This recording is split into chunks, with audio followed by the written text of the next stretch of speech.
सत साहिब बंदी छोड़ सतगुरु रामपाल जी भगवान की जय हो। परमपिता परमात्मा सारी सृष्टि के रचनहार, कुल मालिक, असंख्य ब्रह्मांडों के स्वामी, तीनों लोकों में प्रवेश करके सबका भरण पोषण करने वाले जगत गुरु संत शिरोमणि सतगुरु रामपाल जी परमेश्वर जी के चरण कमल में आज दिनांक 22 जून 2022 को हम सभी सतसेवक भाई बहनों की तरफ से कोटि कोटि सादर दंडवत प्रणाम। और आप सभी वीडियो देख रहे भाई बहनों को हम सभी की तरफ से प्यार भरा सत साहिब। पुण्यात्माओं, एक बार फिर से परमपिता परमेश्वर सतगुरु रामपाल जी भगवान ने हम सभी आत्माओं के ऊपर छोटी सी साथ संगति की दया बख्शी है। घंटे भर हम परमपिता परमेश्वर की साथ संगति में बैठेंगे, मालिक की महिमा करेंगे, ज्ञान आधार से कुछ चर्चाएं करेंगे ताकि हमारा विश्वास भक्ति मार्ग पे और ज़्यादा दृढ़ हो। तो फिर हम सभी भगत भाई बहन बैठे हैं, नेपाल से भाई बहन बैठे हुए हैं, लास्ट में दास की माताजी बैठी हुई है, पीछे खिमकला बहन है नेपाल से, कमला बहन है नेपाल से, अंशिका दासी है, अपने कजोड़ भगत जी हैं, पीछे संतोष भगत जी हैं, आगे अपने दर्शनदास भगत जी हैं, पीछे ललित भगत जी हैं नेपाल से, खेमराज भगत जी हैं और डिलीराम भगत जी हैं नेपाल से। तो दया परमपिता परमात्मा की और साथ संगति करने का या रखवाने का केवल एक ही मकसद होता है कि जितना जल्दी हो सके और जितना ज़्यादा हो सके हम सतगुरु रामपाल जी भगवान को भगवान मान के, क्योंकि भगवान तो वे हैं ही, लेकिन हमारी जो अल्प बुद्धि है वो काल प्रेरित होने के चलते अभी उन्हें परमेश्वर के रूप में स्वीकार नहीं कर पा रही है। तो जितना जल्दी हो सके उतना उस विनाशकारी समय से पहले पहले हम परमेश्वर को परमेश्वर मान के और मर्यादा में रह के उनकी भक्ति करें, ताकि आने वाले विनाशकारी समय में हम परमेश्वर की आंखों के सामने अकाल मौत का शिकार ना हो। और परमेश्वर जो पहले से दुखी हैं हम लोगों की रहनी करनी से, 650 साल पहले परमेश्वर को हमने दुखी करके भेजा था मगर से, और अब की बार ये पिछली पीढ़ी है। हालांकि अब की बार परमेश्वर को दुखी करके नहीं भेजा जाएगा। हाँ, ये है कुछ मंदबुद्धि लोग अपनी अज्ञानता के चलते, अपनी नासमझी के चलते परमेश्वर को परमेश्वर ना मान के वे स्वयं यहाँ से दुखी होके जा सकते हैं, लेकिन इस बिचली पीढ़ी में परमेश्वर की विशेष आत्माएं जो साथ संगत से जुड़ी हुई हैं वो उन्हें दुखी होकर नहीं जाने देंगी। और समय का तो विनाशकारी होना लाजमी है, इसमें कोई संशय नहीं है। प्राकृतिक उथल पुथल धरती पे शुरू हो चुकी हैं, 2021 से उसकी शुरुआत भी हो चुकी है। और आज की एक लेटेस्ट न्यूज़ है 22 जून 2018 की, यह अफ़गानिस्तान से एक न्यूज़ आई है। आज अफ़गानिस्तान में 6.3 रिएक्टर का भूकंप आया, यानी बहुत ही ज़्यादा तेज़ गति होती है 6.3। और भविष्य वक्ताओं ने कह रखा है कि 9 से 10 रिएक्टर तक के भूकंप आएंगे, धरती हिल जाएगी। और आज अफ़गानिस्तान में जो भूकंप आया है उसमें अभी शाम तक की जो न्यूज़ है उसमें तकरीबन 3000 तक लोग जो है वो मर चुके हैं। 3000 व्यक्ति भूकंप से मर चुके हैं, लाखों लोग जो है बेघर हो चुके हैं। तो ये तो एक छोटा सा एग्जाम्पल है, एक छोटे मोटे नमूने हैं जो आप सबके सामने उस विनाशकारी समय से पहले परमात्मा एक ट्रेलर के रूप में दे रहा है, दिखा रहा है, ताकि अपने आसपास की घटनाओं को देख के संभल जाओ, सुधर जाओ। भारत पे इसका असर इतना जल्दी नहीं होगा, लेकिन होगा और भयंकर होगा। लेकिन उससे पहले भारत के सीमावर्ती जो देश हैं या अन्य जो देश हैं वहाँ पे विनाश का समय पहले आएगा, जल्दी आएगा, ताकि भारत वालों को फिर भी संभलने का मौका मिले, भगत समाज को फिर भी उन घटनाओं को देख के संभलने का मौका मिले कि हम कहाँ और किस गफलत में जी रहे हैं। 27 साल से परमात्मा हमें मर्यादा और भक्ति का पाठ पढ़ा रहा है। पिछले 7 वर्षों से हम सत्सेवक भाई बहन उस परमात्मा के संदेशवाहक बन के आप लोगों को मर्यादाओं का पाठ पढ़ा रहे हैं, आप लोगों के सामने जो सत्य घटनाएं हैं वो बता रहे हैं कि धरती पे ये काल भगवान और परमात्मा के बीच में सूक्ष्म लड़ाई है। परमात्मा ने अपने एजेंट सतसेवकों के रूप में धरती पे खड़े कर रखे हैं, लोगों को जगाने के लिए, चेताने के लिए। और काल भगवान ने सतलोक आश्रम मैनेजमेंट हरियाणा और पूज्य गुरुदेव जी के कलयुगी परिवार को खड़ा कर रखा है अपने एजेंट के रूप में, भगत समाज को अज्ञानता की गहरी नींद में सुलाने के लिए। और नतीजा आप सब भाई बहनों के सामने है। अभी 3 या 4 दिन पहले की बात है, मध्य प्रदेश के मंडला जिले का एक तहसील कोऑर्डिनेटर है राकेश दास, जो सारनाम प्राप्त था, जो वहाँ का तहसील कोऑर्डिनेटर था। और जब मंडला में भक्तों ने छोटी सी सात संगति रखनी चाहिए थी, तो उसने कुछ मूर्ख भक्तों की भीड़ इकट्ठा करके वहाँ का जो स्थानीय प्रशासन है वहाँ पे उसने शिकायत की और सात संगति को रुकवाने का कुप्रयास किया। सात संगति तो नहीं रुक पाई, लेकिन कल न्यूज़ आई है कि 2-3 दिन पहले वो जो राकेश दास था, तकरीबन उसकी 35 या 40 साल के आसपास उम्र होगी, सारनाम प्राप्त था, वो अपनी औरत को विधवा करके चला गया। ये परमात्मा का विधान टूटता है। यहाँ पे हार्ट अटैक से उसकी मौत हुई है, अकाल मौत। जबकि परमात्मा का विधान है इस भक्ति का कि जिस भी पूरे परिवार ने नाम दीक्षा ले रखी होगी तो वो बहन विधवा नहीं हो सकती। यानी पत्नी से पहले इस भक्ति मार्ग में आने के बाद यदि आप मर्यादाओं में हैं तो पति की मृत्यु नहीं हो सकती। जबकि राकेश दास सारनाम प्राप्त है, तहसील कोऑर्डिनेटर है, फिर भी इसकी हार्ट अटैक से अकाल मौत हुई है। पीछे बच्चों को रोता बिलखता छोड़ गया, इसकी औरत विधवा हुई है, जो परमात्मा का विधान टूटा है। तो बाकी जो भगत भाई बहन हैं संगत वाले, जो अभी भी इस सतलोक आश्रम मैनेजमेंट हरियाणा और ये कोऑर्डिनेटर नामदान संचालक इनकी भांग के नशे में सोए पड़े हैं, उनको जागना चाहिए भाई। तुम्हारी आंखों के सामने तुम्हारे मुख्य सेवादार, कुछ दिन पहले बिहार का स्टेट कोऑर्डिनेटर राजदेव दास, हार्ट अटैक से उसकी मौत हुई, बाथरूम में बैठा बैठा मर गया। और परमात्मा कहते हैं मल द्वार से जिसकी आत्मा निकलती है वो सीधा नरक में जाता है। तो पुण्यात्माओं, विचार आप लोगों ने करना पड़ेगा। हालांकि हमें यह भी पता है कि आप सभी लोग विचार नहीं कर सकते, आप सभी लोगों का बुद्धि स्तर उतना नहीं है जितना परमात्मा यहाँ पे चाहता है बनाना। लेकिन ये आपके अपने संस्कारों की कमजोरी है, इसमें परमात्मा का भी कोई दोष नहीं है। देखो 27 साल से परमात्मा पूरी दुनिया को सत्संग कर करके समझा रहे हैं, और 8.5 अरब की जनसंख्या में से कितने लोग समझे? मुश्किल से 20 लाख लोग, मुश्किल से। क्योंकि 2014 बरवाला कांड तक केवल 14.5 लाख की संगत थी, उसके बाद में 5-6 लाख इन लोगों ने जोड़ दिए होंगे। हम कुल मिला के 20 से 25 लाख का आइडिया लगा लें संगत का, हद मार के। बाकी झूठ बोलने वाले तो झूठ बोलते रहते हैं, 1 करोड़ हो गए, 2 करोड़ हो गए। हकीकत में परमात्मा की जो संगत है वो 20 या 25 लाख से ऊपर नहीं है। ये तो संगत का आंकड़ा है, भक्तों का आंकड़ा नहीं बता रहा मैं केवल भीड़ का आंकड़ा बता रहा हूं, संगत का आंकड़ा है। भगत तो मुश्किल से 1-2 लाख ही होंगे परमात्मा के, मुश्किल से 1-2 लाख, जिनमें आधे तो सात संगतियों से जुड़ चुके हैं और आधे जुड़ने की प्रोसीजर में है। धीरे धीरे रोजाना सैकड़ों की संख्या में भाई बहन सात संगतियों से जुड़ते जा रहे हैं। तो पुण्यात्माओं, 27 साल से 8 अरब की जनसंख्या को भगवान सत्संग करके संदेशा दे रहा है। और कितने लोग आए? 20 लाख।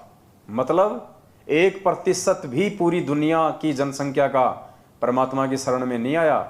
तो पुण्यात्माओं, हम सत्सेवकों के प्रयास से सारी संगत कहां से आ जाएगी? लेकिन फिर भी उस 1% से ऊपर संगत सात संगतियों से जुड़ चुकी है। तो परमात्मा हमें यह बताते हैं कि बेटा, खोकापुर के काग मिले दिन दोई रे, अरबों में कोई हंस हमारा होए रे। परमात्मा कहते हैं हमारे जो सच्चे सेवक होंगे, जो सच्चे भगत होंगे, वो तो लाखों में करोड़ों में कोई एक आधा होगा। इसलिए आपको ज़्यादा परेशान होने की या टेंशन लेने की जरूरत नहीं है कि हम 7 साल से इतनी मेहनत कर रहे हैं, इतने वीडियो बना रहे हैं, इतना लोगों को जगा रहे हैं, फिर भी संगत जाग नहीं रही। तो परमात्मा उदाहरण साथ साथ पेश कर रहे हैं कि बेटा, मैं भी तो 27 साल से 8 अरब की जनसंख्या को समझा रहा हूँ, 1% भी अभी तक मेरे शरण में नहीं आया। तो रीजन क्या है? शरण में वो आएगा जिसके लिए परमात्मा धरती पे आया है, जो मोक्ष की अधिकारी आत्माएं हैं वर्तमान में पिछली पीढ़ी में। क्योंकि परमात्मा हीरे मोती लाल का व्यापारी है, परमात्मा कबाड़े का व्यापारी नहीं है। हालांकि शरण में तो चाहे पूरी दुनिया आ जाओ परमात्मा के, लेकिन वो शरण में आना नहीं होता है। परमात्मा कहते हैं ताते सतगुरु शरणा लीजे, कपट भाव जिन दूर करीजे। जो अपने मन से राग द्वेष छल कपट निंदा चुगली चोरी जारी स्वार्थ इन सब को दूर कर देता है, वो सतगुरु की शरण में माना जाता है, समझा जाता है। ऐसे नाम दीक्षा लेके हाथ में धागा बांध के गले में लॉकेट टांग के और फिर बाहर जाके चोरियां करते हैं, बाहर जाके शराब पीते हैं, उल्टे काम करते हैं, माता बहनों को छेड़ते हैं, रमेणियां कर करके 2-2 बच्चे पैदा करके उनको छोड़ रहे हैं, वो परमात्मा की शरण में नहीं है। वो आप और हमारी नज़र में भगत हैं, लेकिन परमात्मा की नज़र में वो भगत नहीं है। तो पुण्यात्माओं, बार बार हम आप सभी भगत भाई बहनों से यही प्रार्थना करते आ रहे हैं, आज भी कर रहे हैं, और परमात्मा ने दया बख्शी तो आगे भी करते रहेंगे। और यही कहेंगे कि जितना जल्दी हो सके उस विनाशकारी समय से पहले पहले सतगुरु रामपाल जी भगवान की वास्तविक शरण में आ जाओ। वास्तविक शरण का मतलब है सत्य असत्य का निबेरा करो। कहे कबीर सोए जन मेरा, जो नीर खीर का करे निबेरा। कौन सही है कौन गलत है, इस लाल और लालड़ी अर्थात मैनेजमेंट और सत्सेवकों की पहचान करके किसी एक भाई के साथ में जुड़ जाओ। देखो, आप सोचो कि मैं तो ना मैनेजमेंट की तरफ हूँ ना मैं सत्सेवकों की तरफ हूँ, मैं तो घर बैठ के भक्ति कर लूँगा। ये भी आपकी बहुत बड़ी भूल है। घर बैठ के भक्ति करने का समय अभी नहीं है। घर बैठ के भक्ति करने का समय होगा सतगुरुदेव जी के पृथ्वीलोक से जाने के बाद। उसके बाद ना कहीं भ्रमना ना कहीं भटकना, क्योंकि घर घर में ज्ञान होगा, सभी उपदेशी होंगे, थोड़ी आत्मा रह जाएंगी, सभी लोग धार्मिक होंगे, भगवान से डरने वाले होंगे। तो उस समय खाली अपना काम धाम करना है, ना आपकी कोई मर्यादा तुड़वाने वाला कोई बचेगा। बढ़िया आपका परमात्मा व्यापार धंधा सेट कर देगा, 2 टाइम की रोजी रोटी का। फिर आपने अपना भक्ति करनी है, कहीं हांडने की जरूरत नहीं है, ना कहीं आश्रमों में धक्के खाने की जरूरत है, ना किसी भगत के चक्कर में आने की जरूरत है। लेकिन जब तक सतगुरुदेव जी इसार जेल में हैं, तब तक आपको एक के साथ रहना पड़ेगा। चाहे मर्यादा तोड़ के मैनेजमेंट के साथ रह लो, चाहे मर्यादा सुधार के सत्सेवकों के साथ में रह लो, वरना आप जी भक्ति मार्ग से विचलित हो जाओगे।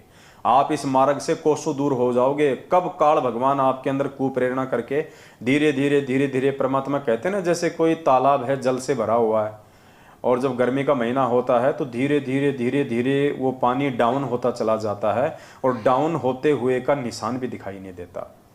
तो काल आपके अंदर ऐसी कुप्रेरणा कर देगा, धीरे धीरे धीरे धीरे आप इस भक्ति और भगवान से दूर हो जाओगे, यदि आप किसी एक से ना जुड़े तो। और दोनों में से फायदा किसके साथ जुड़ने का है, ये डिसीजन आपने स्वयं करना है। तो कहने का मतलब है उस विनाशकारी समय की शुरुआत हो चुकी है भाई।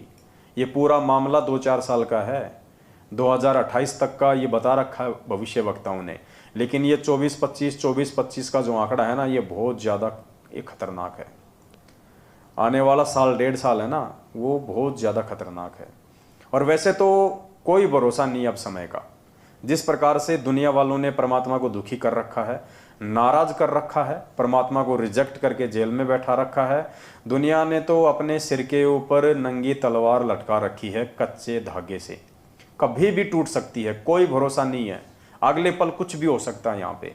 ये तो परमेश्वर की मेहर समझो कि परमात्मा भगत समाज को और दुनिया वालों को एक मौका दे रहे हैं कि जितना हो सके मेरी आत्माएं और काल के जाल से बाहर निकल के मेरी शरण में आ जाएं, तो उनका बचाव हो जाए। बस इतना ही देर है, बाकी तो दुनिया का विनाश हुआ पड़ा है, कोई बचाने वाला नहीं है। क्योंकि बचाने वाले को ही हमने रिजेक्ट कर दिया, तो बचाएगा कौन। तो अफगानिस्तान में जो भूकंप आया है, उससे ये आइडिया लगाया जा सकता है कि विनाश की ये शुरुआत है, और धीरे धीरे धीरे धीरे कब और कैसे ये चारों तरफ फैल जाएगा आप लोगों को पता भी नहीं चलेगा। पृथ्वी की धुरी चेंज हो चुकी है, आपको पता है। वैज्ञानिकों ने अभी नीचे की जो प्लेटें हैं, जो उनका अन्वेषण किया है, उससे पता चला है कि जो भारत देश है, धीरे धीरे वो यूरोप की तरफ नीचे से वो खिसक रहा है। अर्थात पूरी पृथ्वी की धुरी चेंज हो जाएगी, संतुलन बिगड़ जाएगा, जिसके चलते भयंकर भूकंप आएंगे और सुनामियाँ आएंगी, बाढ़ आएंगी, मतलब बहुत भयंकर भयंकर आपदाएं आएंगी। अब सोचो उस समय पुण्यात्माओं, ये ना सोचना कि गुरुजी बचा लेंगे। बचाएंगे तो गुरुजी, लेकिन बचाएंगे किसको? उसको बचाएंगे जो आज गुरुजी का बन के दिखाएगा, जो आज परमात्मा का बन के दिखाएगा। हम बात बात पे प्रार्थना कर लेते हैं, गुरुजी दास पे दया करो, गुरुजी मेहर करो, गुरुजी दास की रक्षा करना, लेकिन तुमने तो प्रार्थना कर ली, लेकिन परमात्मा भी तो चेक करेगा ना कि ये रक्षा के लायक है या नहीं है। परमात्मा भी तो चेक करेगा ना 27 साल से मैंने जो ज्ञान दिया है ये उस ज्ञान को आधार बना के चल रहा है या ये मेरे परिवार की चापलूसी और देखा देखी में चल रहा है। परमात्मा चेक करेगा कि ये भगत कितना मर्यादा में है, कितना मर्यादा में नहीं है। उसके बाद गुरुजी रक्षा करेगा। गुरुजी आपके बाप का नौकर नहीं है, जो आप कहोगे वैसा गुरुजी कर देगा। तो पुण्यात्माओं, प्रार्थना है समय रहते साथ संगतियों से जुड़ जाओ। देखो हम भी आपके भाई बहन ही हैं।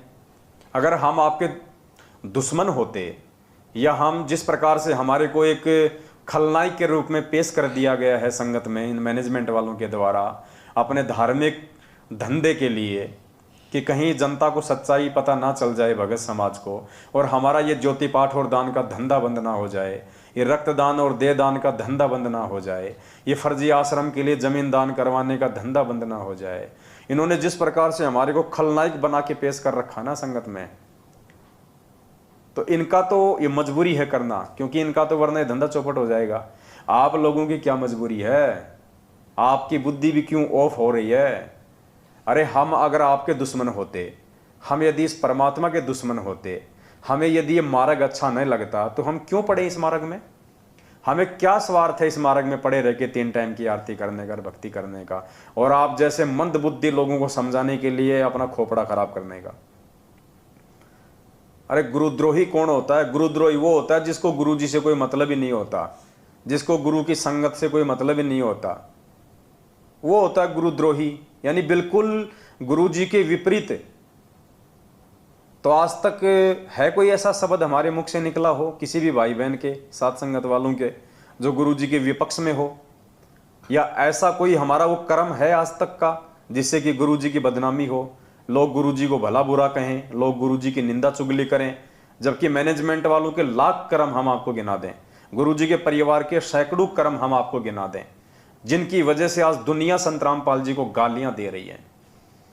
जब ये मनमुखी रूप से चंद पैसों के लिए राजनेताओं के तलवे चाटते हुए जब ये बीजेपी को वोट देने का फरमान जारी करते हैं पीले पर्चे के माध्यम से, तो कांग्रेस वाले और कांग्रेस के समर्थित जितने भी लाखों करोड़ों लोग हैं वो गुरुजी को गालियां देते हैं कि काय का संत है ये तो वास्तव में गुंडा है, भुंडा है, ये तो राम रहीम जैसा ही है, ये तो आसाराम जी जो है वो जैसा ही है। काय का संत ये ज्ञान तो देता है सतलोकार, खुद ये गंदी राजनीति करता है। तो ये मैनेजमेंट अपनी करनी के चलते, अपने कुकर्मों के चलते गुरुजी को दुनिया से गालियां दिलवा रहा है। जब ये कांग्रेस को वोट डालने का आदेश देता है भक्तों को, तो बीजेपी वालों से गुरुजी को गालियां निकलवाता है। जब इसने हरियाणा के जाट आरक्षण में जाटों का समर्थन किया, तो बाकी जो कास्ट थी, राजपूत थे, अन्य जो कास्ट वाले थे, उनसे गालियां दिलवाई। सरकार का विरोधी बना दिया, क्योंकि हरियाणा के जाटों का जो पंगा था वो हरियाणा की बीजेपी सरकार से था, और मैनेजमेंट ने इन जाटों का समर्थन किया जाट आरक्षण में, तो सरकार से गुरुजी को जो है वो गालियां निकलवाई। तो इनके लाखों हम आपको कुकर्म गिना देंगे, जिसके चलते आज संत रामपाल जी भगवान दुनिया में निंदा के पात्र बने हुए हैं। तो गुरुद्रोही कौन हुआ? और ये ना समझना कि गुरुद्रोही वो ही होता है जो सीधा सीधा गुरुजी को गालियां दे। नहीं नहीं, ये कलयुग है, यहां हर चीज की परिभाषा चेंज हो गई है। गुरुद्रोही वो ही नहीं होता जो गुरुजी को गालियां दे, गुरुजी को भला बुरा कहे, गुरुजी की निंदा चुगली करे। उससे बड़ा गुरुद्रोही वो होता है जिसके कुकर्मों के चलते, जिसके उल्टे भक्ति विरुद्ध कर्मों के चलते दुनिया जिसके गुरुजी को गालियां दे। तो वो काम आज कौन कर रहा है? सतसेवक या सतलोक आश्रम मैनेजमेंट हरियाणा आपकी आंखों के सामने है। हाथ कंगन को आरसी क्या, पढ़े लिखे को फारसी क्या? ये तो गधे से गधा आदमी भी समझ सकता है कि 27 साल से जिस भगवान ने हमारी को धार्मिकता का पाठ पढ़ाया, आज उस भगवान का आदेश बता के हमसे गंदी राजनीति करवाई जा रही है। गधे से गधा इंसान भी समझ सकता है, जिस भगवान ने 27 साल की अकथनीय मेहनत के बाद हम भक्तों के हाथों में माला, सुमरनी, मंत्र कार्ड और दान धर्म करना सिखाया। इन हाथों से, जिन हाथों को परमात्मा ने जोड़ना सिखाया, क्या बरवाला कांड में वो परमात्मा इन्हीं हाथों में अपने भक्तों के लठ पत्थर, पेट्रोल बम और बंदूकें पकड़ा के पुलिस वालों को मारने के लिए खड़ा करेगा सामने? गधे से गधा भी समझ सकता है कि सतगुरुदेव जी के आदेशों की आड़ में 2014 बरवाला कांड से पहले, 2014 बरवाला कांड में और बरवाला कांड के बाद आज 7.5 साल से घटिया कुकर्म कौन करवा रहा है, कौन आदेश दे रहा है? ये सारा का सारा आदेश गुरु जी का परिवार, गुरु जी का कलयुगी परिवार, उनका भगोड़ा भाई महेंद्र 7.5 साल से मुंह नहीं दिखा रहा।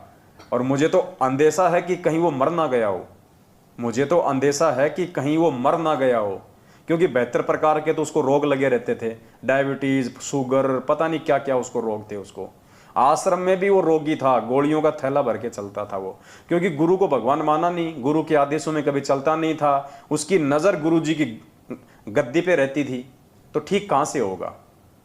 तो मुझे तो अंदेशा है कि महेंद्र जो है वो मर चुका है। 7.5 साल से किसी ने देखा ही नहीं उसको, ना उसका कोई ऑडियो आया, ना उसकी कोई वीडियो आई, ना उसका कोई मैसेज आया, ना उसका कुछ ही नहीं। और मैनेजमेंट कहीं ना कहीं उसकी मौत को छिपा रहा है कि यदि संगत को पता चल गया कि गुरुजी का भाई महेंद्र मर गया तो संगत में कोई खलबली ना मच जाए, हमारा धार्मिक धंधा बंद ना हो जाए।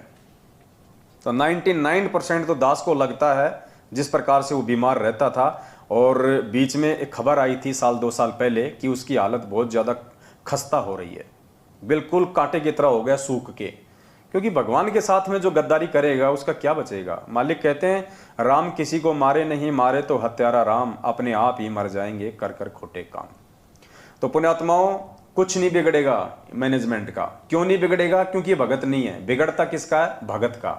ये तो काल के एजेंट हैं। गुरुजी के बेटा बेटी भाई बंधु रिश्तेदार जवाई, आपका स्टेट कोऑर्डिनेटर नामदान संचालक, इनका कुछ नहीं बिगड़ेगा, क्योंकि इनका तो पहले से ही सब कुछ बिगड़ा हुआ है। ये तो काल भगवान ने एक अपने एजेंट के रूप में चिन्हित करके इस पृथ्वी पे परमात्मा की शरण में लाके और इनको उस कमाल की तरह संगत के कर्म फुड़वाने के लिए धरती पे उतारा गया। परमात्मा ने कमाल को जीवित क्यों किया? ऐसे जीवित नहीं किया। परमात्मा ने कमाल को कोई भक्ति करवाने के लिए जीवित नहीं किया था। परमात्मा ने कमाल को जीवित केवल आज बिचली पीढ़ी वाले आप और हम जैसे मंद बुद्धियों की आंखें खोलने के लिए किया था कि काल उस बिचली पीढ़ी में भी ऐसा ही तांडव मचाएगा, ऐसा ही घटिया खेल खेलेगा। तो क्यों जीवित किया परमात्मा ने कमाल को? एक एग्जाम्पल के लिए। कैसे? कमाल को परमात्मा ने मुर्दे से जिंदा किया, एक तरीके से मालिक ने उसको नया जीवन दिया। और बचपन से परमात्मा ने उसको पढ़ाया लिखाया, जैसा भी था उस समय, उसको शिक्षा दी, उसको दीक्षा दी, अपने पास में रखा, उसको अपने बेटे जैसा उसको प्यार दिया। और आगे चल के वो कमाल गुरुद्रोही हुआ, परमात्मा की संगत को ले डूबा, मनमुखी रूप से वो गुरु बन के बैठ गया। गालियां तो उसने भी नहीं निकाली थी कभी परमात्मा को, राग द्वेष तो वो भी नहीं करता था इतना, निंदा चुगली तो कभी उसने भी नहीं की कबीर साहिब की, फिर भी वो गुरुद्रोही कहलाया। क्यों? उसके कर्मों के चलते, कर्मों के चलते वो गुरुद्रोही कहलाया। तो आज वो की वो स्थिति परमात्मा हमें समझाना चाह रहे हैं कि ये ना सोचना कि गुरुजी का भाई क्या कोई गद्दारी कर सकता है। अरे गुरुजी का बेटा है ये तो गुरुजी की बेटी है, ये थोड़ी ना ऐसा करेगी गुरुजी के साथ। वो कमाल भी तो गुरुजी का बेटा ही था, जिसको मुर्दे से जिंदा किया था, बचपन से लालन पालन पोषण किया था, बड़ा किया था। वो भी तो गुरुजी के परिवार का ही सदस्य था, मेंबर था। परमात्मा ने इसीलिए उसको जीवित करके एक एग्जाम्पल दिया आप और हमारे जैसे नालायकों की आंखें खोलने के लिए कि जब तुम कलयुग की बिचली पीढ़ी में जाओ तो मूर्खो, मेरा परिवार समझ के मेरे भाई बंधु रिश्तेदार बेटा बेटी पे आश्रित ना हो जाना। वो सब काल के एजेंट होंगे, क्योंकि काल ऐसा ही खेल खेलता है। 650 साल पहले कमाल को भेज दिया परमात्मा का बाग उजाड़ने के लिए। फिर परमात्मा ने जब धर्मदास जी के माध्यम से अपने मार्ग को चलाने की योजना बनाई तो धर्मदास के परिवार में धर्मदास के बेटे नारायण दास के रूप में मृत्यु अंध नाम का अपना काल का दूत भेज दिया। और धर्मदास की आगे फिर वो छठी पीढ़ी में आ गया काल टकसारी पंथ से। गरीबदास जी के पंथ में भी ऐसा ही हुआ, नानक जी के पंथ में भी ऐसा ही हुआ, उसके दोनों बेटे उसके विरोध में हो गए।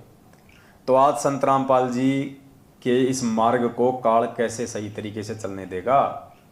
उनके भाई को भेज दिया अपने एजेंट बना के, उनके बेटा बेटी भेज दी अपने एजेंट के रूप में। उनके रिश्तेदार भेज दिए अपने एजेंट के रूप में, क्योंकि काल को पता है कि संगत ये ज्ञान लेने के बाद में जगत वालों से भ्रमित नहीं होगी। अगर संगत को भ्रमित करना है तो संगत वालों के माध्यम से कराओ और विश्वास पैदा करके कराओ। तो काल क्या करता है, पहले विश्वास पैदा करवाता है कुछ भक्तों के ऊपर, और उसके बाद विश्वास में लेके फिर भक्तों की आंखें फोड़ता है। तो ये गुरुजी का जो परिवार है ना, जिसके विषय में परमात्मा ने बहुत बार गहरी गहरी बातें बोल रखी हैं संगत में, यानी दुनिया का पहला संत है संत रामपाल जी महाराज, पहला संत जिन्होंने सार्वजनिक तौर पे सत्संग करते हुए लाखों की भीड़ के सामने ये कहा था कि पुण्यात्माओं, मेरे बेटा और बेटियों का नेचर क्या है, उनका व्यवहार क्या है। मैंने काफ़ी बार आप लोगों को वीडियो सुनाया परमात्मा का, आज एक बार फिर से आप जियों को परमात्मा का वो वीडियो दास सुनाएगा, जिसमें परमात्मा ने अपने बच्चों के विषय में सार्वजनिक तौर पे खुल के साथ संगत में बताया हुआ है कि उनके बच्चों का क्या नेचर है, क्या उनका स्वभाव है। इस सत्संग में परमात्मा कह रहे हैं कि इस दास की 4 संतान थी। परमात्मा शब्दों पे ध्यान देना, गुरुदेव क्या कह रहे हैं, इस दास की 4 संतान थी, जबकि जीवित तो आज भी हो चारों। फिर गुरु जी ये क्यों कह रहे हैं कि थी, क्योंकि परमात्मा ने उनको रिजेक्ट कर दिया। परमात्मा कहते हैं साधु शब्दां परखिए और दुख पड़े घरनार, सूरवीर जद जानिए जब रण बाजे तलवार। तो संत और साधु की पहचान वो क्या कहना चाह रहे हैं, क्या संकेत कर रहे हैं, उनके शब्दों से होती है। तो परमात्मा कह रहे हैं वर्तमान में 2008 का सत्संग है ये, और उनकी चारों जो औलाद हैं, 2 बेटे 2 बेटियां, मंजू, अंजू, वीरेंद्र और मनोज, चारों अभी जिंदा हैं, इसी धरती पे हैं काल के एजेंट के रूप में। फिर भी गुरु जी कह रहे हैं कि मेरी 4 संतान थी यानी अब नहीं है।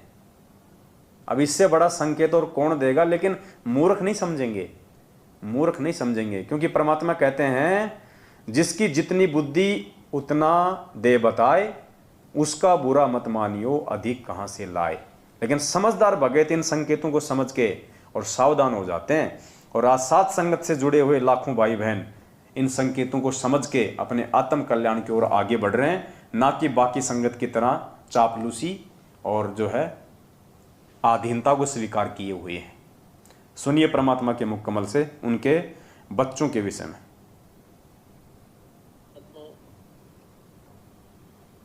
इस दास के 4 संतान, 2 लड़के 2 लड़की थी।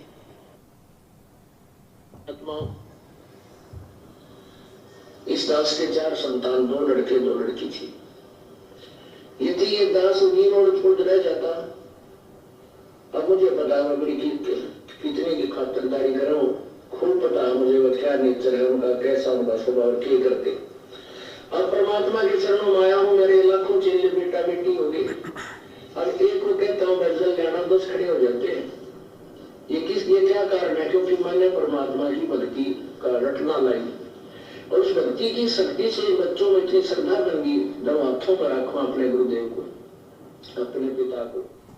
तो क्या कह रहे हैं पूज्य गुरुदेव जी कि पुण्यात्माओं, इस दास के 4 संतान थी, 2 लड़के 2 लड़की, और मुझे अच्छे से पता है उनका क्या व्यवहार है, क्या उनका नेचर है, और क्या वो मेरी खातिरदारी करते, अर्थात कितना मुझे सम्मान देते, कितनी वो मेरी इज्जत करते आगे चल के। अब इतनी खुल के आज तक दुनिया के किसी भी संत ने अपने बच्चों के बारे में नहीं बताया। तो क्यों संकेत किया परमात्मा ने? संगत को समझाने के लिए, संगत को जगाने के लिए कि भाई अगर तुम इनको मेरा बेटा बेटी मान के चल रहे हो तो बहुत बड़ी भूल में चल रहे हो, ये तो काल के बेटा बेटी हैं। और देख लो 2008 में परमात्मा ने संकेत किया कि मुझे अच्छे से पता है वो मेरी कितनी क्या इज्जत करते, और देख लो आज क्या हाल हो रखा है। 2014 इन्हीं लोगों के कुकर्मों ने बरवाला कांड करवाया और परमात्मा को जेल में बिठवा दिया। अब देख लो इनके कुकर्मों के चलते आज भगवान की जेल में क्या इज्जत हो रही है, देश दुनिया में उनकी कितनी फजीती हो रही है। संगत का क्या हाल कर दिया इन लोगों ने काल प्रेरणा से, ज्योति पाठ के नाम पे ठगना शुरू कर दिया। अरे जबकि ज्योति ये पाठ जो है, ये पाठ प्रकाश 3 दिन का गरीबदास जी महाराज जी की वाणी का कौन कर सकता है, तुम्हें पता भी है इस बात का। तुम सबके घरों में इन्होंने एक पुस्तक डाल रखी है, भगत जी वो लाना है वो ब्लैक वाला जो बैग रखा अंदर, उसके अंदर एक पुस्तक होगी, वो जब जब भूल पड़े, तुम सबको दे रखी है वो पुस्तक, और स्पेशली भक्तों को दी हुई है। और ये भी कह रखा है कि गुरु जी का आदेश है, इसको महीने में एक बार जरूर पढ़ना है। इसको मासिक पाठ बना दिया। जैसे हम आरती करते हैं, रोज पढ़ते हैं ना उसको, इसको मासिक पाठ बताया। मासिक पाठ यानी महीने में एक बार तो भक्तों ने इसको पढ़ना ही पढ़ना है, गुरुजी का आदेश है। जबकि इसमें आने वाले दिनों में दास आपको दिखाएगा, तुम लोग पढ़ते नहीं हो, और पढ़ते हो तो तुम्हारी बुद्धि में आ नहीं सकती ये बातें। क्यों नहीं आ सकती? क्योंकि इस पुस्तक को भी पढ़ने का एक फॉर्मूला है, और तुम लोगों को नहीं पता वो फॉर्मूला क्या है, और ना तुम्हें मालूम पड़ सकता। तुम जितना पढ़ोगे उतना ही तुम उलझते चले जाओगे। ये जो पुस्तक है ना, आने वाले दिनों में जिसका पोस्टमार्टम होगा परमात्मा के आशीर्वाद से, ये पुस्तक जैसे तुम पढ़ रहे हो वैसे नहीं पढ़ी जाएगी। ये पुस्तक पीछे से पढ़ी जाएगी। जैसे कुरान होती है ना, उसमें उल्टे शब्द पढ़े जाते हैं। ये जब जब भूल पड़े पुस्तक, ये पीछे से पढ़ी जाएगी, ना कि आगे से। तुम आगे से पढ़ रहे होंगे, जिंदगी में समझ में नहीं आएगी। इसका एक फॉर्मूला है। आने वाले दिनों में परमात्मा दया करेंगे, दास आपको पीछे से पढ़ के सुनाएगा एक एक चीज, तब आपके समझ में आएगी। और ये जो पुस्तक है, ये सतलोक आश्रम मैनेजमेंट हरियाणा के साथ में जुड़े हुए लोगों के लिए जहर है, जहर। और सत्सेवकों के लिए ये अमृत है, अमृत। क्योंकि इस पुस्तक को जब हम पढ़ेंगे, इस पे वीडियो बनाएंगे, इसका पोस्टमार्टम होगा ज्ञान आधार से, तो सत्सेवकों का तो भक्ति मार्ग पे विश्वास बढ़ेगा। और साथ संगति से ना जुड़ के जो लोग मनमुखी रूप से मैनेजमेंट का आदेश मान के इस पुस्तक को पढ़ रहे हैं कि गुरुजी का आदेश है, उनको कुछ समझ में आएगा नहीं, उल्टी उनकी मर्यादा टूटेंगी। इसमें ऐसी ऐसी बातें लिखी हुई हैं जिससे आपको सीधा काल भगवान के मुंह में लेके जाया जाएगा। ये पुस्तक बिना साथ संगत से जुड़ा हुआ कोई भी व्यक्ति यदि इसको पढ़ेगा तो वो सीधा काल भगवान के मुंह में जाएगा, उसकी मर्यादा टूटेंगी। क्योंकि उसको बिगाड़ने की सामग्री है इस पुस्तक में, टोटली उसको बर्बाद करने की सामग्री है। और सत्सेवक जब साथ संगति के माध्यम से इस पुस्तक को पढ़ेंगे तो सत्सेवकों का परमात्मा पर भक्ति पे विश्वास दृढ़ होगा कि भगवान आपने दया करी, जो हमें आपने इस काल रूपी सतलोक आश्रम मैनेजमेंट हरियाणा से बचा लिया। आपने अपने कलयुगी परिवार रूपी काल भगवान के एजेंटों से बचा लिया, वरना आज हम धोबी के कुत्ते की तरह हो जाते, ना घर के ना घाट के, हमारे कुछ भी समझ में नहीं आता। तो आने वाले दिनों में इस पुस्तक को हम लेके चलेंगे। तो परमात्मा यहाँ पे अपने बच्चों के विषय में स्पष्ट बता रहे हैं, और आज तुम उन्हीं बच्चों की पूंछ पकड़ के चल रहे हो, उन्हीं की चापलूसी कर रहे हो, उसी कलयुगी भाई के आदेशों पे चल रहे हो, और उसी परिवार के आदेशों पे चंद टुकड़ों के लिए उनकी गुलामी करने वाले नामदान संचालक और कोऑर्डिनेटरों के पीछे चल रहे हो। भाई बुद्धि भ्रष्ट हो चुकी है। परमात्मा कुछ भी बचाव नहीं करेगा अगर समय रहते आंखें नहीं खोली और साथ संगति से नहीं जुड़े तो। अरे परमात्मा कहते हैं, कहे कबीर सोए जन मेरा, जो नीर खीर का करे निबेरा। अरे सत्य असत्य को देखना, जांचना, परखना भगत का प्रथम कर्तव्य है। तुम्हें किस मूर्ख ने बहका दिया, तुम्हें किस पागल ने कह दिया कि पवन दास का वीडियो देखोगे तो तुम जो है तुम्हारा नाम खंड हो जाएगा। ये किसी मूर्ख व्यक्ति की सोच है, घटिया व्यक्ति की, जिसका अपना स्वार्थ होगा वो कह सकता है, परमात्मा नहीं कह सकते। परमात्मा ने तो कह रखा कि कहे कबीर सोए जन मेरा, जो नीर खीर का करे निबेरा। अब नीर खीर यानी दूध और पानी, दूध और पानी को आपस में मिक्स कर दिया हो, और उसको यदि कोई छान के, कोई परख के, कोई ऐसी कोई विधि हो जिससे वो दूध को अलग कर दे, पानी को अलग कर दे, परमात्मा कहते हैं मेरा सच्चा भगत तो वो है। चाहे झूठ और सच को आपस में कितना ही मिला दिया जाए, मेरा भगत मेरे ज्ञान से उनमें नीर खीर का निबेरा कर लेगा, निर्णय कर लेगा कि सच क्या और झूठ क्या है। उसके बाद में सत्य का संग करेगा, झूठ को त्याग देगा। उसको बताया भगवान ने हंस। अरे तुमसे तो जगत वाले अच्छे। एक आदमी पढ़ लिख के जज बनता है, कोर्ट में बैठता है, वो क्या करता है? वो जज का काम क्या होता है? निर्णय देना। वो दोनों पक्षों की बातें सुनता है, भले एक उसमें दोषी है और एक उसमें निर्दोष है, वो दोनों की बातें सुनेगा, बड़े धैर्य से सुनेगा, पक्षपात नहीं करता वो। भले उसको 20 तारीख देनी पड़े आगे, जब तक वो जान नहीं लेगा, निर्णय नहीं कर लेगा, और नीर खीर का निबेरा नहीं कर लेगा कि सही कौन है और गलत कौन है, दोषी कौन है और निर्दोष कौन है, तब तक वो जज निर्णय नहीं देता, उसको कहते हैं जज। और तुम वैसे तो कहते हो कि हमने संत रामपाल जी भगवान से तत्व ज्ञान ले रखा है, हमारे गुरुजी ने हमारे को तत्व ज्ञान दे दिया। अरे गुरुजी ने तो सब कुछ दे दिया, तुमने क्या लिया? सोचो, तुम्हें अगर कोई जज बना दे, तुम भक्तों में से अगर किसी को कोई जज बना दे, नालायको तुम तो सबके घर बर्बाद कर दो, क्योंकि तुम्हारी तो आंखें नहीं है, तुम्हारी तो सही और गलत को फैसला करने वाली बुद्धि नहीं है, तुम तो देखा देखी में चलने वाले हो। तुमको कोई वकील साइड में आके 2 लाख रुपए दे दे, तुम तो आंखें बंद कर लोगे, क्योंकि तुम्हारी तो बुद्धि भ्रष्ट हो रखी है, मैनेजमेंट ने तुम्हारी बुद्धि भ्रष्ट कर रखी है। तुमसे अच्छा तो वो जगत वाला आदमी है जो कम से कम दोनों पक्षों की बातें सुनता है और उसके बाद में वो निर्णय किस आधार से करता है। वो अपने आधार से निर्णय नहीं करता, वो दोनों पक्षों की बातों को फिर कानून की किताब से मिलाता है, संविधान से मिलाता है, और संविधान के अंतर्गत जो दोषी होगा उसको दोषी करार देगा, जो निर्दोष होगा उसको निर्दोष करार देगा।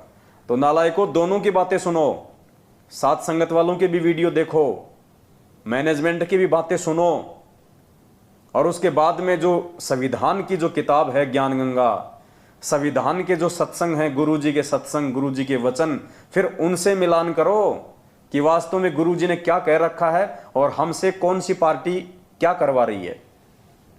गुरुजी का संविधान कहता है भगत को राजनीति से कोसों दूर रहना चाहिए, राजनीतिकार भगत का 36 का आंकड़ा है, और तुम्हारे को उसी राजनीति रूपी खूटे के बांध दिया गया जानवर बना के।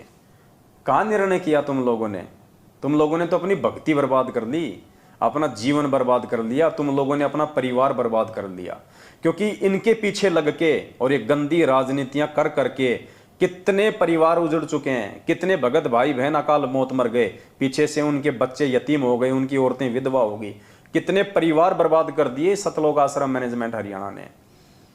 तो भाई हमारी तो ड्यूटी है, जब तक परमात्मा ने सांसें दे रखी है और सद्बुद्धि दी हुई है, तब तक हमारी ड्यूटी है भोंकने की।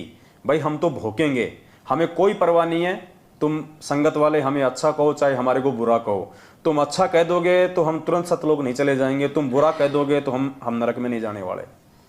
हमारा फैसला सतगुरु के हाथ में है, संगत के हाथ में नहीं है। तो भाई और बहनों, थोड़ा विचार करो, इस बुद्धि को खोलो, वरना आने वाले समय में भगवान की आंखों के सामने मरोगे, परमात्मा की आंखों के सामने मरोगे।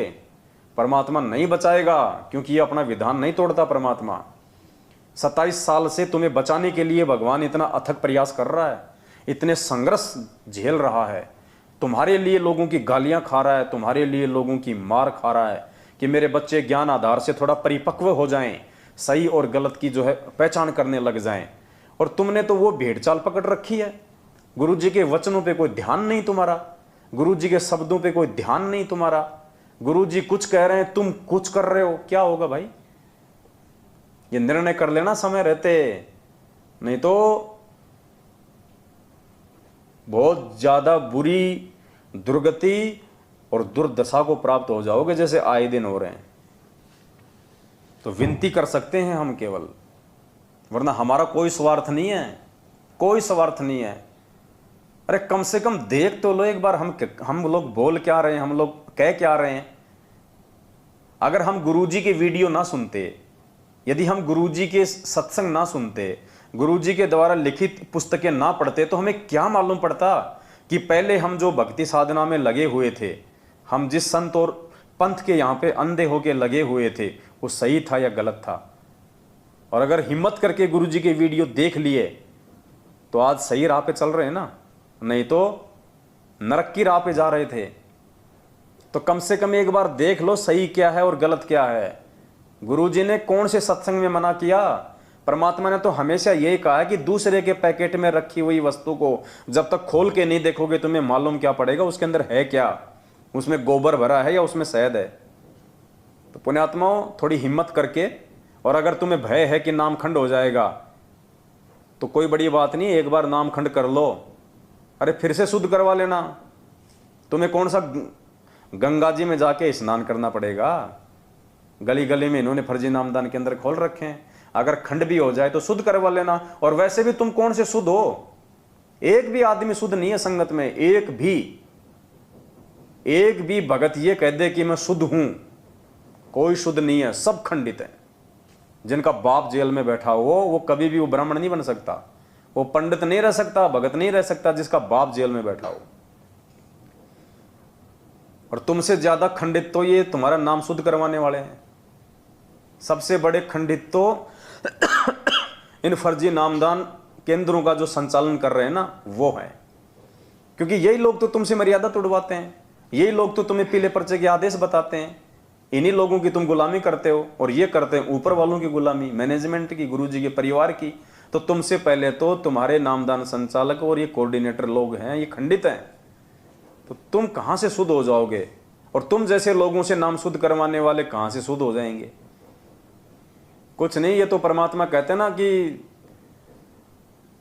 वो रमलू वाली और ताई वाली जो कहानी थी, बोले अरे रमलू तने रो लियो, बोले ताई बोले आगे देखे जाना रोए जाना। तो ये हाल करके छोड़ दिया तुम्हारा मैनेजमेंट ने, ना तुम घर के रहे ना तुम घाट के रहे। आज 90% संगत, जो भाई बहन साथ संगत से नहीं जुड़े हुए हैं, धोबी के कुत्ते जैसी हालत है उनकी। भले वो शर्मा शर्मी में किसी को ना बताओ। और अच्छी आत्मा है वो जो लोग समय रहते समझ गए, और आज भी धीरे धीरे समझते जा रहे हैं। लेकिन समय ज्यादा नहीं है, आगे का समय समझने समझाने का नहीं रहेगा। कुछ नहीं, जब आपत्ति आएगी, पूरे संसार पे विपत्ति आएगी, विनाश का समय शुरू होगा, तो तुम्हारे TV, radio, internet, mobile, WhatsApp, YouTube, mobile सब बंद हो जाएंगे। घर में घुसे रहोगे जैसे कोरोना के समय 2 महीने तुम घर के बाहर नहीं निकल सकते थे। फिर कहां जाओगे? कहां से विश्वास पैदा करोगे? कहां से दृढ़ता लाओगे? ये दृढ़ता उस समय उन आत्माओं में रहेगी, ये विश्वास परमात्मा उन आत्माओं में प्रकट करेगा जो आज सात संगतियों से जुड़ के 5 यज्ञ की खीर खा रहे हैं, अपने गुरु को भगवान मान के भोग लगा रहे हैं, भक्ति कर रहे हैं, मर्यादाओं में रह के और परमात्मा के मार्ग पे चल रहे हैं। उन आत्माओं को दृढ़ता मिलेगी। उन आत्माओं के साथ में उस समय सतगुरु रामपाल जी भगवान रहेंगे। तुम जैसे राजनीति करने वालों के साथ में तो काल भगवान भी अपना नाता तोड़ लेगा। खैर तुम्हारी मर्जी, हमारा तो काम है भाई बताने का, समझाने का। हम तो अपना जो फर्ज है वो पूरा हम करेंगे, बाकी आप भाई बहनों की अपनी अपनी अपनी समझ है। तो एक शब्द है परमात्मा का, पूज्य गुरुदेव जी के द्वारा लिखा हुआ है। शब्द को हम महिमा के रूप में गाएंगे और समझने का प्रयास करेंगे कि परमेश्वर ने इस शब्द के माध्यम से हम भक्तों को क्या जो है निर्देशित किया है। सत साहे गुरु से लगन कठिन है रे भाई, गुरु से लगन कठिन है रे। लगन लगे बिन काज न सरता, लगन लगे बिन जीव पर ले हो जाई, गुरु से लगन कठिन है रे भाई, गुरु से लगन कठिन है रे भाई। क्या कह रहे हैं परमात्मा? गुरु से लगन कठिन है रे भाई। पुण्यात्मा, सबसे पहली जो लाइन है ना, सबसे पहली जो लाइन, ये पूरा निष्कर्ष है इस पूरे शब्द का। गुरु से लगन कठिन है रे भाई। आज 90% संगत की जो लगन है वो गुरु जी से नहीं है। गुरु से लगन का मतलब गुरु जी से एक रस हो जाना, गुरु जी को परमात्मा मान लेना, उसको कहते हैं गुरु से लगन लगना। यानी एक से जब आपकी लगन लग जाएगी तो दूसरे की आपको उम्मीद नहीं रहेगी, दूसरे की आपको आशा ही नहीं रहेगी। तो गुरुजी कहते हैं कि गुरु से लगन लगाना ही कठिन है, भक्ति कठिन नहीं है। अब 90% संगत की कैसे गुरुजी से लगन नहीं लग रही? क्योंकि जिन जिन लोगों ने ये 14 जून 2022 को एक कागज की फोटो के साथ में लगन लगा के उस काल्पनिक फोटो को अपना भगवान मान के उसका प्रगट दिवस मनाया है, उनकी कहां से गुरु में लगन है? कहां तुम्हारी गुरु में लगन हो गई? तुमने तो कागज की एक काल्पनिक फोटो से लगन लगाई है, अपने गुरु से कहां लगन लगाई? अगर गुरु से तुम्हारी लगन होती तो 14 जून को उधर मुंह करके भी नहीं सोते। और 8 सितंबर के दिन सतगुरु रामपाल जी भगवान का प्रकट दिवस मना के फिर साबित करते कि हमारी लगन तो हमारे जिंदा कबीर सतगुरु रामपाल जी भगवान से है। तुम्हारी कहाँ लगन है सतगुरु से? इसीलिए तो भगवान ये शब्द बनाए हैं हमारी आंखें खोलने के लिए कि मूर्खों कहाँ चल रहे हो तुम। नाम ले लिया, गले में लॉकेट डाल लिया, हाथ में रक्षा सूत्र बांध लिया और कह दिया मैं संत रामपाल जी का भगत, I am the follower of Sant Rampal जी, लगा लिया फेसबुक पे गोड़ गोड़ स्टेटस। ऐसे कोई गुरुजी से लगन लगती है क्या? ऐसे कोई गुरुजी का भगत माना जाएगा क्या? तो परमात्मा कहते हैं गुरु से लगन कठिन है रे भाई। और जिन आत्माओं की परमात्मा से लगन लग गई, जिनकी अपने सतगुरु से लगन लग गई, उन्हीं का बेड़ा पार होता है। कागज की फोटों से लगन लगाने वाले का बेड़ा पार नहीं होता। एक आत्मा के 2 पति जो बनाएगा वो तो नरक में जाएगा। गुरु गोविंद 2 नहीं भाई, जो 2 समझेगा वो दोजक में जाइए। तो 14 जून को तो तुम एक तो मना रहे हो कागज की फोटो को, फिर 8 सितंबर को जैसा मैनेजमेंट तुम्हें कहेगा जन्मदिन मनाना तो तुम जन्मदिन मना लोगे, अवतरण मनाना तो तुम अवतरण मना लोगे, त्योहार मनाना तो तुम 8 सितंबर को त्योहार मना लोगे। तुम्हारा कोई स्टैंड ही नहीं है। बिन पैंदे के लोटे, जिधर ठोकर मारो उधर ही उड़ जाओ। अरे तुम आत्मा एक हो, तुमने उसके पति 2 बना रखे हैं। ये तो वैश्या भक्ति है, व्यभिचारणी भक्ति कर रहे हो तुम। कहाँ जी रहे हो भक्तो? फिर कहते हो हम संत रामपाल जी के भगत हैं। अभी तो तुम काल के भगत हो। संत रामपाल जी के भगत हो, सत्संगति में आके देखो। गुरु से लगन कठिन है रे भाई, गुरु से लगन कठिन है रे भाई। लगन लगे बिन काज न सरता, लगन लगे बिना जीव पर ले हो जाई। गुरु से लगन कठिन है रे भाई, गुरु से लगन कठिन। परमात्मा कहते हैं लगन लगे बिन काज नहीं सरता। एक सत्संग में कहा ना गुरुजी ने कि जब तक आप अपने गुरु को परमात्मा नहीं मानोगे तब तक तो आपकी भक्ति बने को नहीं। स्पष्ट कहा गुरुजी ने, जब तक आप अपने गुरु को परमात्मा नहीं मान लोगे तब तक आपकी भक्ति बनेगी नहीं। तो क्या कह रहे हैं परमात्मा? लगन लगे बिन काज नहीं सरता। आज क्यों मर रहे हैं मैनेजमेंट वाले? आए दिन सारनाम प्राप्त लोग हार्ट अटैक से, एक्सीडेंट में, बीमारियों से, कोरोना में मर गए हजारों। क्यों मर रहे हैं? क्योंकि लगन लगे बिन काज नहीं सरता। कोई काम सिद्ध नहीं होगा और जीव प्रलय हो जाई यानी अकाल मौत, मरेंगे फिर। तो इस शब्द के अनुसार वही तो सब कुछ हो रहा है।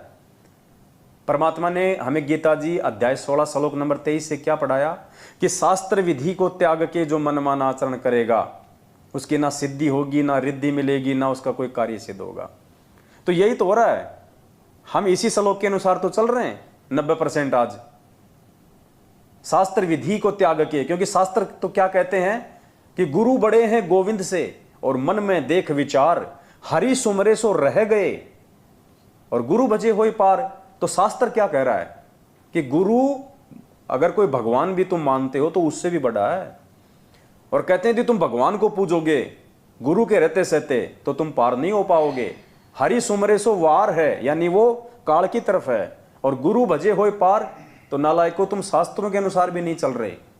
गीता जी अध्याय नंबर 16 श्लोक नंबर 23 जब गुरुजी हमें पढ़ाते हैं तो तुम सोचते हो गुरुजी तो दुनिया वालों के लिए कह रहे हैं। तो तुम कोई पाताड़ लोग के हो क्या? तुम भी तो इसी दुनिया के हो। तुम अपने ऊपर नहीं लेते उन शब्दों को, जबकि गुरुजी स्पेशली तुम्हारे लिए कह रहे हैं। तो देख लो, शास्त्र विधि को त्याग के तुम मनमानाचरण कर रहे हो। गुरु को छोड़कर तुम गोविंद को पूज रहे हो, जबकि तुम्हारा गुरु ही गोविंद है। गुरु गोविंद कर जानियो और रहिए शब्द समाए, और मिले तो दंडवत बंदगी नहीं पल पल ध्यान लगाए। आज एक भाई ने कमला बहन को यह मैसेज भेजा था कि गुरु गोविंद कर जानियो रहिए शब्द समाए, मिले तो दंडवत बंदगी नहीं तो पल पल ध्यान लगाए। जो इस वाणी को समझ जाएगा उसका मोक्ष निश्चित है। तो बहन ने दास से दिन में पूछा, तो दास ने कहा बहन वाणी तो बिल्कुल सही भेजी है भाई ने, लेकिन वो इसका अर्थ नहीं जान पा रहा। अब इस वाणी का क्या अर्थ है? गुरु गोविंद कर जानिए, यानी यहां पे भगवान का ऑप्शन ही समाप्त कर दिया। स्पष्ट आदेश दे दिया गुरुजी ने कि गुरु गोविंद कर जानिए, गुरु को ही गोविंद मानो, गुरु को ही भगवान मानो, गुरु को ही कबीर मानो, और रहिए शब्द समाए, यानी उसकी प्रत्येक मर्यादा में, उसके प्रत्येक वचन में, और मिले तो दंडवत बंदगी। अगर गुरुजी आमने सामने कभी हो जाएं, मिल जाएं, तो दंडवत बंदगी, नीचे जमीन पे लेट जाना चाहिए, झुक जाना चाहिए, अपने आप को मिट्टी बना देना चाहिए। नहीं तो पल पल ध्यान लगाए, किसका? गुरुजी का। तो फिर भगवान के लिए तो जगह ही नहीं बची। भगवान को यदि आप मानते हो कोई और कोई गोविंद है, कोई भगवान है, तो भगवान के लिए तो इस वाणी में जगह नहीं छोड़ी। ध्यान भी उन्हीं का लगाना है, पल पल सामने आ जाए तो दंडवत भी उन्हीं को करना है, और गुरु को ही भगवान मान के चलना है, और उन्हीं के वचन में चलना है। तो तुम 14 जून को कहां धक्के खाने गए थे? किस कागज की फोटो को पूज के आए हो? क्यों अपना नाम खंड करके आए हो? अगर किसी का थोड़ा बहुत कोई बचा भी हुआ था, उनका भी इन्होंने 14 जून को खंड बंड कर दिया। तो परमात्मा कहते हैं लगन लगे बिन काज नहीं सरते। ये काज परमात्मा सत्सेवकों के सार रहा है। किसी की उंगली का नाखून भी अगर उतरा हो पिछले 7 साल से, एक भी बंदा लाके खड़ा कर दो। मर्यादा तोड़ने वाले तो 1000 मरेंगे, चाहे सत्सेवक हो चाहे मैनेजमेंट हो। अब आप कहोगे जी फिर मैनेजमेंट वाले भी वही मर रहे हैं जो मर्यादा तोड़ रहे हैं। तो मर्यादा तुड़वा कौन रहा है? ये मैनेजमेंट ही तो तुड़वा रहा है। तो मालिक कहते हैं लगन लगे बिन काज ने सरते, जीव प्रलय हो जाए, गुरु से लगन कठिन है रे भाई। जैसे पपैया बूंद का प्यासा, जैसे पपैया बूंद का प्यासा, पिया पिया रट लगाई, प्यासे प्राण निकल जा बेसक और नीर ना भाई, गुरु से लगन कठिन है भाई, गुरु से लगन कठिन है भाई। लगन लगे बिन काज न सरता, लगन लगे बिन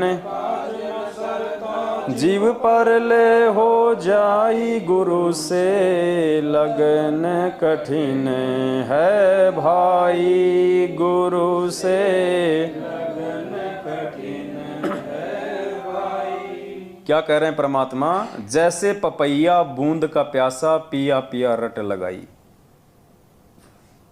परमात्मा कहते हैं जैसे एक पपैया होता है ना, एक पक्षी होता है, और मालिक कहते हैं जो स्वाति नक्षत्र में जो बारिश होती है ना, वो केवल उस बारिश की बूंद का ही वो जो है वो जल ग्रहण करता है, बाकी जल नहीं पीता हो।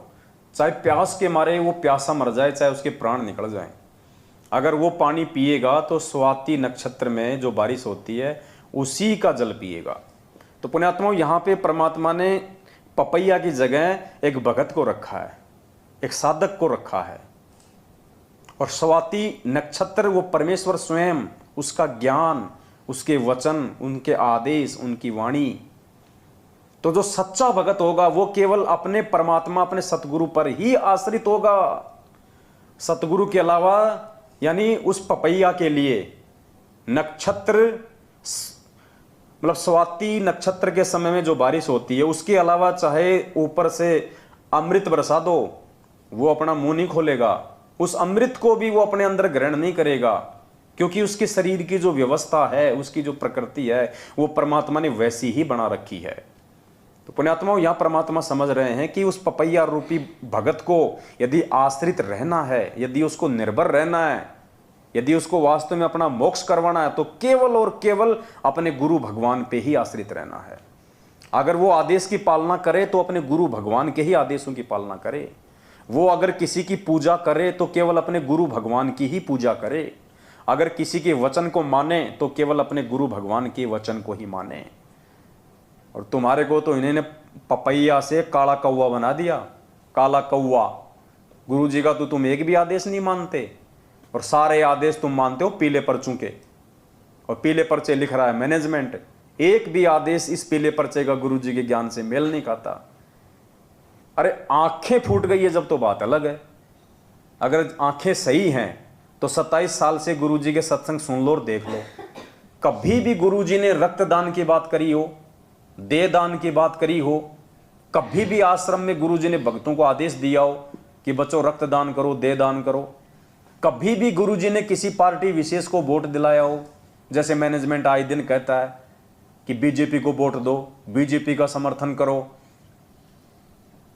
बिल्कुल ही मतलब इस दिमाग में कोयला भर रखा है क्या? गधे से गधा आदमी भी समझ जाए इतने सत्संग सुन के परमात्मा के, और हम क्या कर रहे हैं? पपैये के बजाय कौवे की भूमिका निभा रहे हैं। तो भाई क्या मिलेगा फिर खाने को? लैट्रिन मिलेगा, टट्टी खाएगा। फिर वो स्वाति नक्षत्र वाली बूंद तो भाई पपैये के लिए होती है, कौवों के लिए नहीं होती। फिर तुम्हारे काज नहीं सर सकते, और अगर किसी के थोड़े बहुत काज सर रहे हैं तो समझ लेना तुम्हारी बैटरी चल रही है, परमात्मा का आशीर्वाद नहीं चल रहा।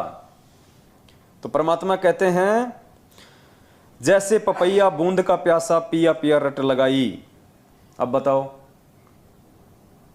तुम्हारे को सार नाम तो लेना था अपने सतगुरु से, पपैये को बूंद तो पीनी थी स्वाति नक्षत्र की, और पिला दिया उनको ऊपर से तेजाब। अरे तुम्हारे को ये सार नाम तो लेना था अपने सतगुरु से, जैसे पपैया बूंद का प्यासा। हमें वो सार नाम रूपी बूंद अपने सतगुरुदेव जी के मुख कमल से लेनी थी, और तुम्हारे को इन काल एजेंटों ने सार नाम के नाम पे वो तेजाब पिला दिया, तेजाब, ये कह के कि ये स्वाति नक्षत्र की बूंद का जल है। तो बताओ तुम्हारे काज कहां से सरेंगे? भेड़ चाल में चलने वालों के काज कहां से सरेंगे? जैसे पपैया बूंद का प्यासा पिया पिया रट लगाई। हम लगा रहे हैं रट, हम सत्सेवक। देखो परमात्मा की महिमा, उनके आशीर्वाद से। हमारी औकात नहीं है, ना धरती पे किसी औकात है जो भगवान के विषय में एक शब्द उसकी महिमा में गा दे, क्योंकि भगवान की महिमा हर किसी के समझ में आएगी नहीं, उनके बस की बात ही नहीं है। तो भगवान सद्बुद्धि दे के समझाता है, वो खुद अपनी महिमा करवाता है, जीव के बस की बात नहीं है जो भगवान की महिमा कर दे। तो पिया पिया रट तो कौन लगा रहा है? ये साध संगत वाले भाई बहन लगा रहे हैं पिया पिया रट। अपने सतगुरु को पल पल याद कौन कर रहा है? उनकी महिमा कौन गाना आ रहा है? हम सार नाम की ओर में नहीं भागते, हम सार नाम की दौड़ में 15-15 हजार रुपए दे के अपना शिष्य धर्म को नष्ट नहीं करते। तो साध संगत से भाई बहन अपने गुरु को भोग लगा लगा के, उनको परमात्मा मान मान के उनको रिझा रहे हैं उनको। तो ये पिया पिया रट, ये सतगुरु सतगुरु रट कौन लगा रहा है? साध संगत वाले भाई बहन लगा रहे हैं। तो निर्णय कर लेना, आप लोग मैनेजमेंट की कुसंगति करके कव्य की श्रेणी में हो या साध संगत से जुड़ के पपैया की श्रेणी में हो। जैसे पपैया बूंद का प्यासा पिया पिया रट लगाई, प्यासे प्राण निकल जा बेशक और नीर ना भाई। हमें तो केवल सतगुरु के हाथों से ही सार नाम रूपी नीर पीना है, दूसरे के हाथ का तेजाब नहीं पीना, वो काला पानी नहीं पीना, कोयले का पानी नहीं पीना भाई। जो कोयले का पानी पिएगा फिर क्या होगा? उसका लीवर खराब होगा, फिर वो अकाल मौत मरेगा। देख लो आए दिन सैकड़ों लोग मर रहे हैं संगत में अकाल मौत। अरे और तो छोड़ो, ये जो राजस्थान के सोजत में जो इन्होंने फर्जी आश्रम बना रखा, अब की बार वहां पे इन्होंने जो प्रकट दिवस मनाया है, कल के अखबार में न्यूज आई है, उनके प्रकट दिवस में जो भंडारा जो बच गया था, क्योंकि भंडारा इन्होंने 4-5 लाख के लिए बनाया, संगत वहां गई नहीं 1 लाख भी, तो भंडारा का क्या करेंगे? भंडारा इन्होंने फेंक दिया, भंडारा इन्होंने वहां पे नालों में फेंक दिया। और कल की न्यूज आई है, 1 भैंस और 9 गाय मर गई वो खाना खा के। अरे बताओ, भगवान को भोग लगा हुआ अन्न खाने से कोई मरता है क्या?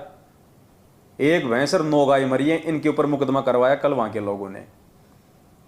और जबकि गुरुदेव ने स्पष्ट बोल रखा कि ऐसे यदि कोई भंडारा यदि बच जाता है, पाठ का भंडारा, क्योंकि वहां तो पाठ चल रहा था ना, पाठ का यदि भंडारा यदि बच जाता है तो गुरुजी ने कहा कि या तो उसको जल प्रवाह करो या उसको जमीन में खड्डा खोद के डालो। इसी पुस्तक में लिखा हुआ है, इसी में। इसीलिए तो दास कह रहा है ना कि तुम्हारे को बिल्कुल विपरीत चलाया जा रहा है, इस पुस्तक के विपरीत।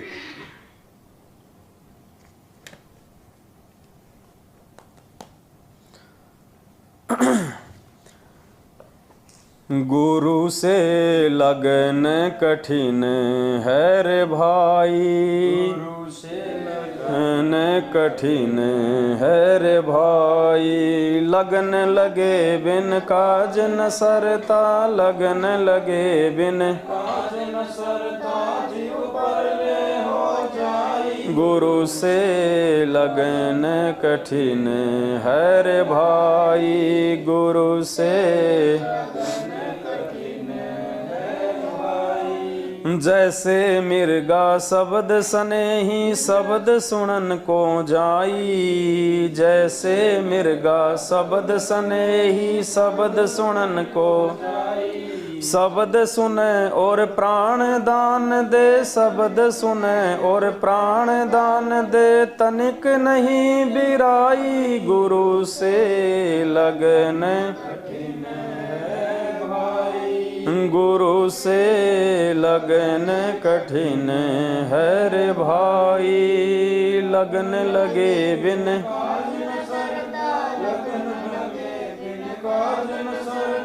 जीव पर ले हो जाई, गुरु से लगन कठिन है रे भाई, गुरु से लगन कठिन। आगे क्या करें परमात्मा, जैसे मिर्गा शब्द स्नेही शब्द सुनन को जाई। परमात्मा ने बताया जैसे हिरण है और हिरण के अंदर एक कर्ण विकार है और उसकी नाभि के अंदर परमात्मा ने कस्तूरी बताई, और वो कस्तूरी प्राप्त करने के लिए जो शिकारी होता है वो क्या करता है, वो एक मीठी सी सारंगी पे एक वाद्य यंत्र आता है, एक म्यूजिकल इंस्ट्रूमेंट आता है जिसको बोलते हैं सारंगी, वायलिन जिसको बोलते हैं। वो एक ऐसी धुन प्रकट करता है, इतनी मीठी वो धुन प्रकट करता है कि वो हिरण जो होता है वो विवश हो जाता है, उसके आगे नतमस्तक होने को उसे रहा नहीं जाता, और वो हिरण स्वतः आकर्षित होकर उस धुन के ऊपर उस शिकारी के घुटनों पे अपना सिर रख के बैठ जाता है, और शिकारी उसको मार देता है या फिर उसको पकड़ लेता है और फिर उसकी वो कस्तूरी जो नाभि में होती है वो निकाल देता है। तो क्या कह रहे परमात्मा, जैसे मिर्गा शब्द स्नेही शब्द सुनन को जाई, शब्द सुने और प्राण दान दे, तनिक नहीं बिराई। उस शब्द को सुनने के लिए वो इतना विवश हो जाता वो कि वो अपने प्राणों की भी परवाह नहीं करता। वो पुण्यात्माओं, इसी प्रकार परमात्मा यहां कह रहे हैं कि जो सच्चा भगत होगा, जो नेक भगत होगा, वो केवल अपने सतगुरु के ही वचनों को महत्व देगा, दूसरे के किसी भी आदेश को फॉलो नहीं करेगा। वो चाहे कोई कितना ही मीठा बोले, चाहे कोई कितना ही अच्छा लोभ लालच वाला कोई आदेश बताए, चाहे कोई कितना ही ऑफर वाला कोई आदेश बताए, बिल्कुल नहीं मानेगा। वो केवल अपने सतगुरु के वचन का ही इंतजार करेगा, अपने सतगुरु के वचन पे ही वो टिका रहेगा, सतगुरु का ही वो इंतजार करेगा, क्योंकि उसका जो भाव होता है, जो सच्चा भगत होता है, उसका भाव केवल अपने सतगुरु के वचन के प्रति ही होता है। दूसरे के वचन को वो मान ही नहीं सकता, चाहे कोई कितना ही अच्छा बताए, चाहे कोई कितना ही, चाहे उनके परिवार का कोई सदस्य बतावे, चाहे कोई कोऑर्डिनेटर बताओ, उसके अंदर वो जो गुण होता है वो मतलब वो जन्मजात होता है।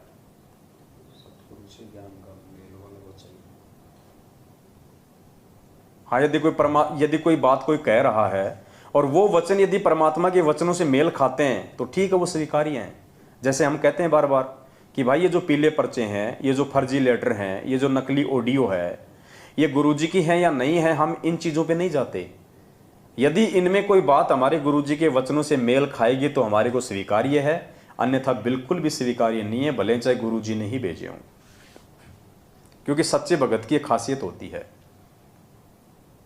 अब उस वायलिन या वो जो शिकारी जो वो धुन प्रकट करता है, उससे अच्छी अच्छी धुन तो और भी होती हैं, बहुत ज़्यादा होती हैं। वो हिरण उनके ऊपर आसक्त नहीं होता, वो ध्यान ही नहीं देता उस तरफ वो हिरण कि कौन भौंक रहा है। लेकिन जब उसको अपने सतगुरु वाली वो धुन जब उसको सुनाई देगी तो फिर वो जो है मतलब विवश हो जाता है, वहां पे उसको ब्लाइंड फेथ करना पड़ता है।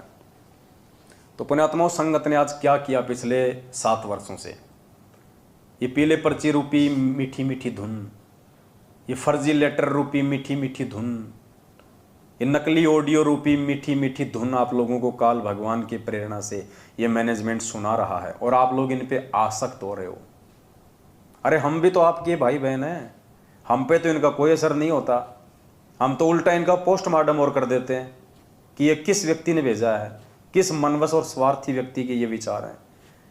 27 साल से भगवान के विचार सुन के कि हम इतना भी निर्णय नहीं कर सकते कि हमारे गुरुजी ने हमें क्या वचन कहे, हमारे गुरुजी ने भक्ति मार्ग पे हमारे को किस प्रकार से चलने के लिए आदेशित किया है, कि हम इतना भी नहीं जान सकते। साल भर तक टीचर ने पढ़ाया भारत की राजधानी नई दिल्ली, भारत की राजधानी नई दिल्ली, और जब परीक्षा का समय आया और उसमें कोई कहता कि बेटा भारत की राजधानी पंजाब, तो कोई मूर्ख व्यक्ति पंजाब लिखेगा, समझदार नहीं लिखेगा। तो कोई मूर्ख व्यक्ति होगा जो इन पीले पर्चों को गुरुजी का आदेश मान के इस राजनीति का हिस्सा बनेगा और अपने कर्म फोड़ेगा। तो ये जो मिर्गा वाली जो भूमिका है, ये पुण्यात्माओं साथ संगति से जुड़ के सत्सेवक भाई बहन निभा रहे हैं, क्योंकि उन्हें अपने परमात्मा का जो शब्द है, जो परमात्मा की जो वाणी है, परमात्मा की जो धुन है, वो उन्हें याद है। हम केवल अपने परमेश्वर के वचनों पे आकर्षित होते हैं, किसी दूसरे के वचनों पे आकर्षित नहीं होते जो परमात्मा के ज्ञान से मेल ना खाए। तो मालिक कहते हैं, जैसे मिर्गा शब्द स्नेही शब्द सुनन को जाई, शब्द सुने और प्राण दान दे तनिक नहीं बिराई, गुरु से लगन कठिन है भाई। आगे परमात्मा कहते हैं, जैसे सती चढ़े सल ऊपर पिया रहो मन भाई, जैसे सती चढ़े सल ऊपर अग्नि देख डरे ना मन में, अग्नि देख डरे ना मन में, हंस हंस जा जल जाई, गुरु से लगन कठिन, गुरु से लगन कठिन है भाई। लगन लगे बिन काज न सरता, लगन लगे बिन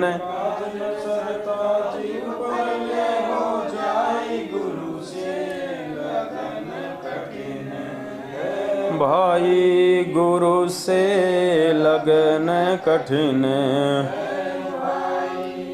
क्या कह रहे हैं परमात्मा, जैसे सती चढ़े सल ऊपर पियो रहे मन भाई, अग्नि देख डरे ना मन में, हंस हंस जा जल जाई। परमात्मा एक दृढ़ भगत को समझाते हुए दृढ़ भगत को कह रहे हैं कि जैसे जैसे पहले के समय में परमात्मा ने बताया कि जब भारत देश अंग्रेजों का गुलाम था और हमारे देश में सती प्रथा थी। सती प्रथा यानी यदि किसी औरत का पति यदि मर जाता था तो औरत को उसकी चिता पे साथ साथ जो है वो जला दिया जाता था, उसको सती का नाम दिया जाता था। तो कहते हैं उस समय जो सती होती थी, जो औरत होती थी, उसके मन में ऐसे भाव भर दिए जाते थे। जब उसके पति की मृत्यु हो जाती थी तो उसके अंदर ऐसे विचार भर दिए जाते थे, उसके अंदर ऐसे भाव भर दिए जाते थे कि ना चाहते हुए भी वो आग में अपने पति के साथ बैठ के जलने से बिल्कुल भी नहीं डरती थी, नहीं घबराती थी वो।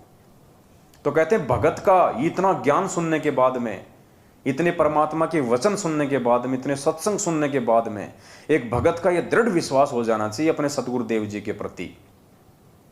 वो इतना उनके प्रति मतलब आकर्षित हो जाना चाहिए, अपने गुरु को इतना समर्पित हो जाना चाहिए कि उसको अपने सतगुरु के अतिरिक्त, अपने गुरु जी के वचन के अतिरिक्त दूसरी कोई चीज उसको दिखाई नहीं देनी चाहिए उसको। और चाहे उसको कोई कितना ही उसको रोकने का प्रयास करे, कोई कितना उसको टोकने का प्रयास करे।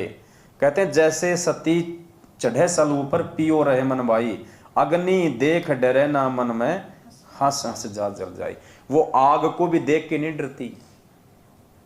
उसके घर वाले कहते हैं कि ये छोड़ देना, ये तू क्या करेगी जल के, देख तेरे छोटे छोटे बच्चे हैं, इनको कौन पालेगा। उसको संपत्ति का उसको लालच दिखाया जाता है, उसको बाल बच्चों की मोह ममता में उसको मतलब फंसाया जाता है। लेकिन वो तो मतवाली हो जाती है, उस पर तो नशा सवार हो जाता है कि नहीं, अगर मेरा पति नहीं तो मैं भी नहीं, मेरे पति का कोई वजूद नहीं तो मेरा भी कोई वजूद नहीं। हमारे राजस्थान के सांबर में एक संत थे, उनके विषय में एक कथा प्रचलित है, मुझे उनका नाम नहीं पता, दोनों गुरु शिष्य का। तो उनके जो गुरुजी थे उन्होंने समाधि ले ली, उन्होंने अपना शरीर छोड़ दिया।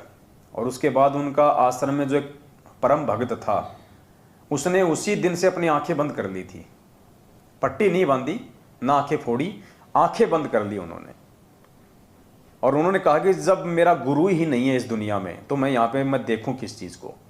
और यहाँ की चीजें देखने के लायक है क्या? कौन सी वस्तु है जो देखने के लायक है? जब मेरा गुरु ही नहीं रहा, अगर दर्शन मैं करता तो केवल अपने मैं गुरु के दर्शन करता। दीदार यदि मैं इन आंखों से करूं तो मैं अपने गुरु के करूं, और कोई भी चीज यहाँ पे दीदार के लायक नहीं है। तो उसने अपनी आंखें बंद कर ली और आजीवन उसने अपनी आंखें नहीं खोली जब तक उसने शरीर नहीं छोड़ा।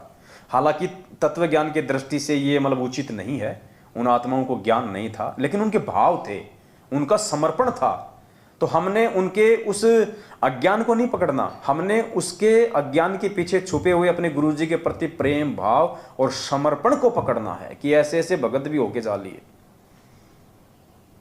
तो यहां ये शब्द में परमात्मा कह रहे हैं कि जैसे सती चढ़े सल ऊपर पियो रहे मन भाई, अग्नि देख डरे ना मन में हंस जा जल जाई। उसको कितना लोभ लालच स्वार्थ उसको दिखाया जाता, उसको डराया जाता, उसको धमकाया जाता है, लेकिन वो अपने सतगुरु के प्रति इतनी ज्यादा आसक्त हो जाती है, इतनी ज्यादा समर्पित हो जाती है, इतनी ज्यादा मतवाली हो जाती है, उसको दुनिया में फिर कोई दूसरी बकवाद उसको दिखाई नहीं देती। तो सच्चे भगत की तरफ परमात्मा यहाँ पे इशारा कर रहे हैं। वो सती समझो, सच्चा भगत, सत्सेवक, जब ये ज्ञान हो जाएगा कि धरती पे मेरा गुरु ही पूर्ण परमात्मा है, उसके बाद पुण्यात्माओं काल चाहे उसको कितना ही तोड़ने और मरोड़ने का प्रयास क्यों ना करे, चाहे काल उसको दूसरे नकली संतों और पंथों में जाने के लिए किन्हीं नकली संतों पंथों और उनके चेलों को चाहे निमित्त क्यों ना बनाए एक भगत को तोड़ने के लिए कि तेरे गुरुजी को मूल ज्ञान नहीं है, तेरे गुरुजी के पास तो खाली पवित्र ज्ञान है, तेरे गुरु के पास में सार नाम नहीं है, सार शब्द नहीं है, तेरा गुरु तो जेल में बैठा हुआ है, तू तो मर जाएगा उसके आने से पहले, उनको तो डबल डबल जो है उम्र कैद हो रही है। तो ये तो है काल भगवान के द्वारा जगत वाली विधि से हमारे को तोड़ने का प्रयास। तो कहते हैं जो सच्चा भगत होगा, जो परमात्मा का जो पक्का भगत होगा, जो दृढ़ भगत होगा, उसके तो कान के ऊपर जू भी नहीं रहेंगी उस सती की तरह। और दूसरा काल का दाव होता है संगत में से ही तोड़ने का। जैसे काल ने इस मैनेजमेंट को निमित्त बना दिया, ये रोज पीले पर्चों के माध्यम से हमारे को तोड़ने का प्रयास करता है, हमारी मर्यादाओं को खंडित करवाने का प्रयास करता है। ये रोज नकली ऑडियो फर्जी लेटर के माध्यम से भक्तों की मर्यादा तोड़वाने का प्रयास करता है। भक्तों को गुरुद्रोही के नाम पे डराया जाता है, धमकाया जाता है। भक्तों के घरों में जा जाके ये लोग पिटाई करते हैं। क्यों? काल का दबाव ऊपर से कि साम दाम दंड भेद, कोई भी घटिया नीति अपनाओ, मेरा आहार मेरे पास भेजो, इनकी मर्यादा तोड़ाओ। एक बार मर्यादा टूटी नहीं और वो भगत सतगुरु से दूर हुआ नहीं, उसके बाद काल इसको मार के अगले जन्म में इसको गधा बना के छोड़ देगा, फिर कोई टेंशन नहीं उसको। तो पुण्यात्माओं, इस प्रकार हमने उस सती की जैसी भूमिका निभानी है भक्ति मार्ग पे अपने सतगुरु के प्रति। जैसे वो अपने पिया के प्रति इतनी मतवाली हो जाती है, उससे अपने बच्चों का भी मोह दिखाई नहीं देता। तो गुरु जी हमें समझा रहे हैं कि नालायकों, ये पांचों यज्ञ की खीर खा खा के, साध संगति से जुड़ जुड़ के, ये प्रमाण और सबूत देख देख के इतने दृढ़ हो जाओ अपने गुरु जी पे कि ये यदि कल ही यदि आ जाए गुरु जी के, चल बेटा सतलोक, तो पीछे से ना तो उन बच्चों में कोई मोह होना चाहिए। जैसे वो सती को दिखाते हैं ना कि देख तेरे छोटे छोटे बच्चे हैं, तू कहाँ आग में जलने जा रही है, इनको कौन पालेगा, ताकि उसको दया आ जाए, ताकि उसका मन डिग जाए और वो आग में ना जले, सती ना हो। लेकिन वो नहीं सुनती, किसी की नहीं मानती। तो इसी प्रकार गुरुजी हमें उस सती वाली प्रोसीजर में लेके आना चाहते हैं कि तुम मेरे ऊपर इतने आसक्ति, इतने मतवाले हो जाओ कि गुरुजी ने कह दिया बेटा सामने कुआं है, कूद जा तो कूद जा, ये मत देख कि वो कितना ऊंडा है, ये झुक के मत देख, और ये मत कह कि गुरुजी इसमें तो पानी नहीं है, सूखा है, कहीं मेरा पैर ना टूट जाए। गुरुजी ने कह दिया कूद जा तो कूद जा, बस। गुरुजी ने कह दिया सामने बेटा पत्थर रखा है, इसको खाने लग जाओ, भले तुम्हारे दांत टूट जाएं। तो ऐसे परमात्मा हमें बनाना चाहते हैं। और वो हम बनेंगे कब? जब हमारी लगन हमारे एक गुरुजी से लगेगी। कागज की फोटो के अंदर हम घुसेंगे और उस नश्वर वस्तु को यदि हम भगवान मान के भोग लगाएंगे, वो तो पाखंड पूजा हो गई। फिर तो दुनिया वाले भी तो पत्थरों को भोग लगा रहे हैं। फिर हम में और दुनिया वालों में क्या अंतर हो गया? अरे फोटो को भी भोग लगाओ तो जो जिंदा है उसकी फोटो के सामने रख के लगाओ, और फोटो के मुंह में नहीं लगाना।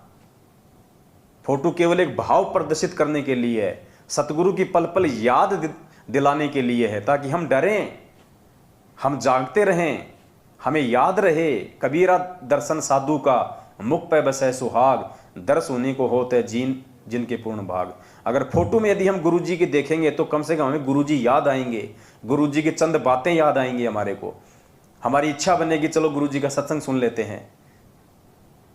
तो फोटो केवल परमात्मा में भाव बनाए रखने के लिए है।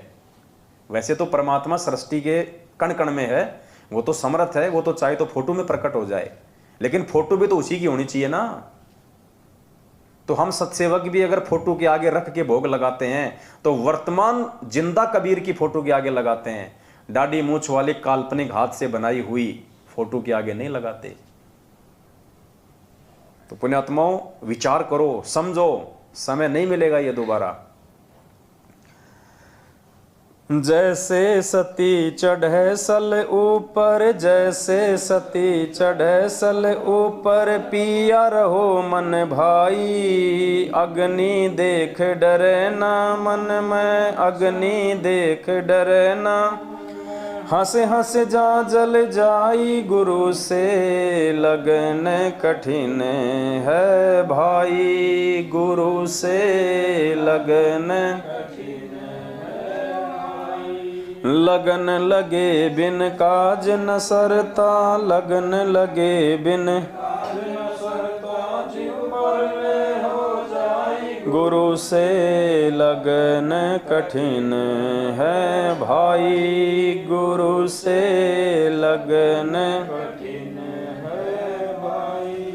दो दल सन्मुख आण जुटे हैं, दो दल सन्मुख आण जुटे हैं, सूरा लेत लड़ाई, टूक टूक हो पड़े धरती पे, टूक टूक हो पड़े धरती पे, वो खेत छोड़ ना जाई, गुरु से कठिन है भाई, गुरु से लगन कठिन है भाई, लगन लगे बिन काज न सरता, लगन लगे बिन काज न सरता, जीव पर हो जाई, गुरु से लगन कठिन है भाई, गुरु से लगन कठिन।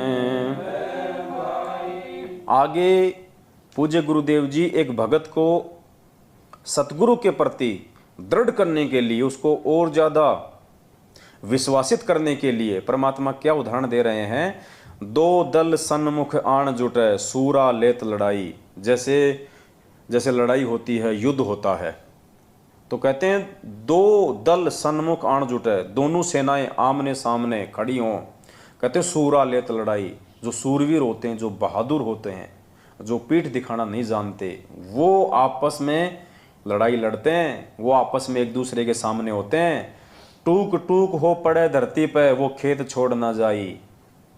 चाहे उनके शरीर के टुकड़े टुकड़े हो जाएं, लेकिन वो मैदान छोड़ के नहीं भगते, तब जाके वो सूरवीर की वो गति को प्राप्त होते हैं, वो शहीद का वो दर्जा प्राप्त करते हैं। तो यहाँ परमात्मा एक भगत को यहाँ पे रख रहे हैं कि दो दल सन्मुख आण जुटे, सूरा लेत लड़ाई। दो दल हैं यहाँ पे, एक इस काल भगवान का और एक इस परमेश्वर का, और सूरा लेत लड़ाई। अब इस लड़ाई को वो लड़ेगा जो सूरवीर होगा। एक लड़ाई तो चल रही है काल भगवान और परमात्मा के बीच में मर्यादाओं को लेके, दूसरी लड़ाई चल रही है इन दोनों के एजेंटों को लेके। काल का एजेंट ये मैनेजमेंट, सतगुरु के एजेंट ये साथ संगत वाले। तो कहते हैं सूरा लेत लड़ाई, जो सूरवीर होगा वो इस लड़ाई को जो है वो लड़ेगा। सूरवीर ही लड़ाई को लड़ सकता है, सच्चा भगत ही ये लड़ाई लड़ेगा, ये ज्ञान आधार की। और किससे लड़ेगा? परमात्मा कहते हैं वज्रबान की बोऊ बाड़ी, सतगुरु संत जीत हैं राड़ी। परमात्मा ने हमारे को तत्व ज्ञान रूपी ये वज्रबान दिया है, ये अस्त्र शस्त्र दिए हमारे को, ज्ञान आधार। ये तत्व ज्ञान रूपी जो ज्ञान है ये हमारा हथियार है, अस्त्र शस्त्र है। सतगुरु संत जीत है राड़ी। अब जो सतगुरु का संत होगा, जो सतगुरु का सच्चा भगत होगा, वो इस राड़ी अर्थात इस राड को, इस झगड़े को, इस फसाद को ज्ञान आधार से वो जीतेगा। तो कहते हैं दो दल सन्मुख आण जुटे हैं, सूरा लेत लड़ाई, टूक टूक हो पड़े धरती पे, वो खेत छोड़ ना जाए, वो मैदान छोड़ के नहीं भगेगा, इस परमेश्वर के मार्ग को छोड़ के नहीं जा सकता। गुरुजी कहते हैं ना कि वाणी है परमात्मा की कि सो काल जग जोड़ी, कौन सी है, पर द्वार छोड़ ना जाए। हाँ, गुरुदेव कहते हैं द्वार धनी के पड़ा रहे चाहे धक्के धनी के खा, सो काल जग जोड़ ही पर द्वार छोड़ ना जाए। तो ये परमात्मा का द्वार, ये परमात्मा का ये रण क्षेत्र है, ये भक्ति मार्ग जो है, जो सतगुरु रामपाल जी भगवान ने हमारे को जो एक सेना के रूप में खड़े किया है, विश्वास करके हमारे को परमात्मा ने काल भगवान की सेना के सामने जो खड़े कर दिया, हमारे को तत्व ज्ञान रूपी अस्त्र शस्त्र देके हमको भगत बना के एक सैनिक के रूप में परमात्मा ने इस युद्ध मैदान में, इस आध्यात्मिक महाभारत में हमारे को परमात्मा ने आज लाखों भक्तों को जो है वो खड़ा कर दिया। अब मालिक कहते हैं कि कौन लड़ेगा ये लड़ाई, सूरवीर लड़ेगा, जो सच्चा भगत होगा वो लड़ेगा। टूक टूक हो पड़े धरती पे पर खेत छोड़ ना जाई। अब टूक टूक होके पड़ने का मतलब आध्यात्मिक मार्ग में क्या होता है कि तुम्हारे को डराया जाएगा, तुम्हारे परिवार वालों के द्वारा, तुम्हारे रिश्तेदारों के द्वारा, तुम्हारे ऑफिस वालों के द्वारा, तुम्हारे समाज वालों के द्वारा। कोई किसी का पति किसी को जो है वो तोड़ने का प्रयास करेगा, डराएगा, धमकाएगा, घर से निकाल दूंगा, मैं निकल जाऊंगा, मार दूंगा, ये कर दूंगा। तो कहते हैं जो सच्चा भगत होता है, जो सूरवीर होता है, जो सतगुरु का, कहते हैं टूक टूक हो पड़े धरती पे, यानी वो सारे संघर्ष सहन करेगा, हर किसी के कुबोल वचन सुनेगा, किसी का कोई प्रत्युत्तर नहीं देगा। क्योंकि पुण्यात्मा एक सत्संग में परमात्मा ने बताया कि भक्ति मार्ग में सूरवीर वो होता है जो सहन करता है। जैसे जगत की दृष्टि में तो सूरवीर उसको कहते हैं जो 20-30 को मार दे, उसको कहते हैं सूरवीर। लेकिन आध्यात्मिक दृष्टि में सूरवीर वो होता है जो किसी का मर्डर नहीं करता, किसी को दुखी नहीं करता, किसी को सताता नहीं है। सूरवीर वो होता है जो सहन करता है, जो संघर्ष करता है, उसको भक्ति मार्ग में सूरवीर कहते हैं। तो हमने परमात्मा के सूरवीर बनना है। मालिक ने हमारे को काल भगवान के एजेंटों के सामने, चाहे वो जगत वाले हों, दूसरे पंथ वाले हों, चाहे मैनेजमेंट वाले हों, हम सत्सेवकों को भगवान ने तत्व ज्ञान रूपी या अस्त्र शस्त्र देके इस महाभारत, इस धर्म युद्ध में खड़ा कर दिया, सात संगति वाले मैदान में। अब परमात्मा कहते हैं कि बच्चों टूट मत जाना, टूक टूक हो पड़े धरती पे, चाहे कोई कितना ही तोड़ने का प्रयास करें, ये कितना ही सात संगतियों में आके हमारे को रोकने का प्रयास करें, तोड़ने का प्रयास करें, पुलिस प्रशासन को लाके हमारे को डराने धमकाने का प्रयास करें, परमात्मा कहते हैं जो सूरवीर होगा वो टूटता नहीं है। कोई बात नहीं भाई, तुम तुम्हारा काम करो, हम हमारा काम करेंगे। तुम्हारे को तुम्हारे फादर काल भगवान ने जो जिम्मेदारी दी है तुम निभाओ, हमारे को हमारे पूज्य गुरुदेव जी ने जो जिम्मेदारी दी है हम उसको निभाएंगे। हमें लड़ना नहीं, हमें झगड़ना नहीं, हमें किसी के प्रति मन में कोई बुरा भी नहीं सोचना। हमने वो करना है जो गुरुजी चाहते हैं। बस हमें विश्वास रखना है अपने गुरुदेव के ऊपर और हमने निरंतर आगे बढ़ना है। अपनी सावधानी रखो और सात संगतियों में आगे बढ़ते रहो। ये आमने सामने की लड़ाई नहीं है, ये पृथ्वीराज चौहान और मोहम्मद गोरी वाली आमने सामने की लड़ाई नहीं है। ये लड़ाई ज्ञान आधार की है। हमने अपना बचाव भी रखना है, परमात्मा के मिशन को भी आगे बढ़ाना है और भाई बहनों को भी समझाना है। तो हमने 2 कदम पीछे हटके चलना है, प्यार प्रेम के साथ में चलना है, समझदारी के साथ में चलना है। जल्दबाजी नहीं दिखानी, यहाँ पे मारकाट का मार्ग नहीं है। ये बदनामी अपने ही बाप की होगी, क्योंकि काल ने अपने भाइयों को सामने अपने एजेंट के रूप में खड़ा कर दिया। अब बताइए, हम लड़ें तो हम किससे लड़ें, विरोध करें तो हम किससे करें, अगर बुरा सोचें तो हम किसका सोचें, श्राप दें तो हम किसको दें। हमारे भाई सामने, उनकी बुद्धि अभी नादान है, वो काल प्रेरित है, वो समझ नहीं पा रहे, आगे चल के रोएंगे पछताएंगे, बात अलग है। लेकिन हमें तो भगवान ने समझदार बना दिया ना, तो हमने तो परमात्मा को प्रसन्न करना है। इनका भी किसी प्रकार से कोई नुकसान ना हो, हमने भरकस ये प्रयास करना है। हम 2 कदम पीछे हट जाएं, कोई दिक्कत नहीं है।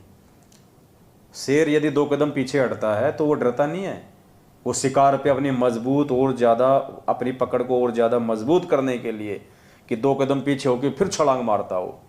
तो जब ये सात संगति में आवें, कोई ऐसी दिक्कत हो जाए, ये पुलिस प्रशासन को ले आवें, ये खुद भी 1 नंबर के ये गुंडे हैं, आपको पता ही है, ये भी लेके लठा जाते हैं, भक्तों को गाली गलौच मारने लग जाते हैं। 2 कदम पीछे हट जाओ, हाथ जोड़ लो, ठीक है भाई साहब, मार खा लेंगे कोई दिक्कत नहीं, गालियाँ खा लो, गाली खाने से कोई जो है वो फुनसियाँ नहीं होती हैं, कोई बात नहीं है। हम फिर एक नई सात संगति करेंगे, फिर 10, 15, 20 दिन बाद किसी भगत भाई बहन के घर पे करेंगे। तो हमने इस प्रकार से प्यार प्रेम से आगे बढ़ना है। और जब कल को इनकी भांग का नशा उतरेगा ना, फिर देखना पुण्यात्माओं, ये लोग मैनेजमेंट वाले, ये गुरुजी का भाई, ये गुरुजी की बेटा बेटी, ये गुरुजी की पत्नी, ये तुम्हारे कोऑर्डिनेटर नामदान वाले, तुम लोगों से नजर मिलाते समय भी इनकी गुद्दी नीचे रहेगी, इनकी गर्दन, कि इनको क्या जवाब दें हम। हमने इनके साथ में इतनी जातियां करी हैं, हमने इनको इतना जो है भला बुरा कहा, और तो और हमने पुलिस प्रशासन से भी हमने इनको डराने का प्रयास किया।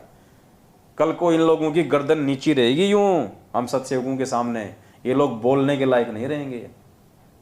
तो हमने हर प्रकार से मर्यादा में रहना है, हमने गुरुजी को प्रसन्न करना है। हमने यदि इन पे हाथ उठा दिया गलती से भी, पुण्यात्मा, वो कर्म का फल भोगना पड़ेगा।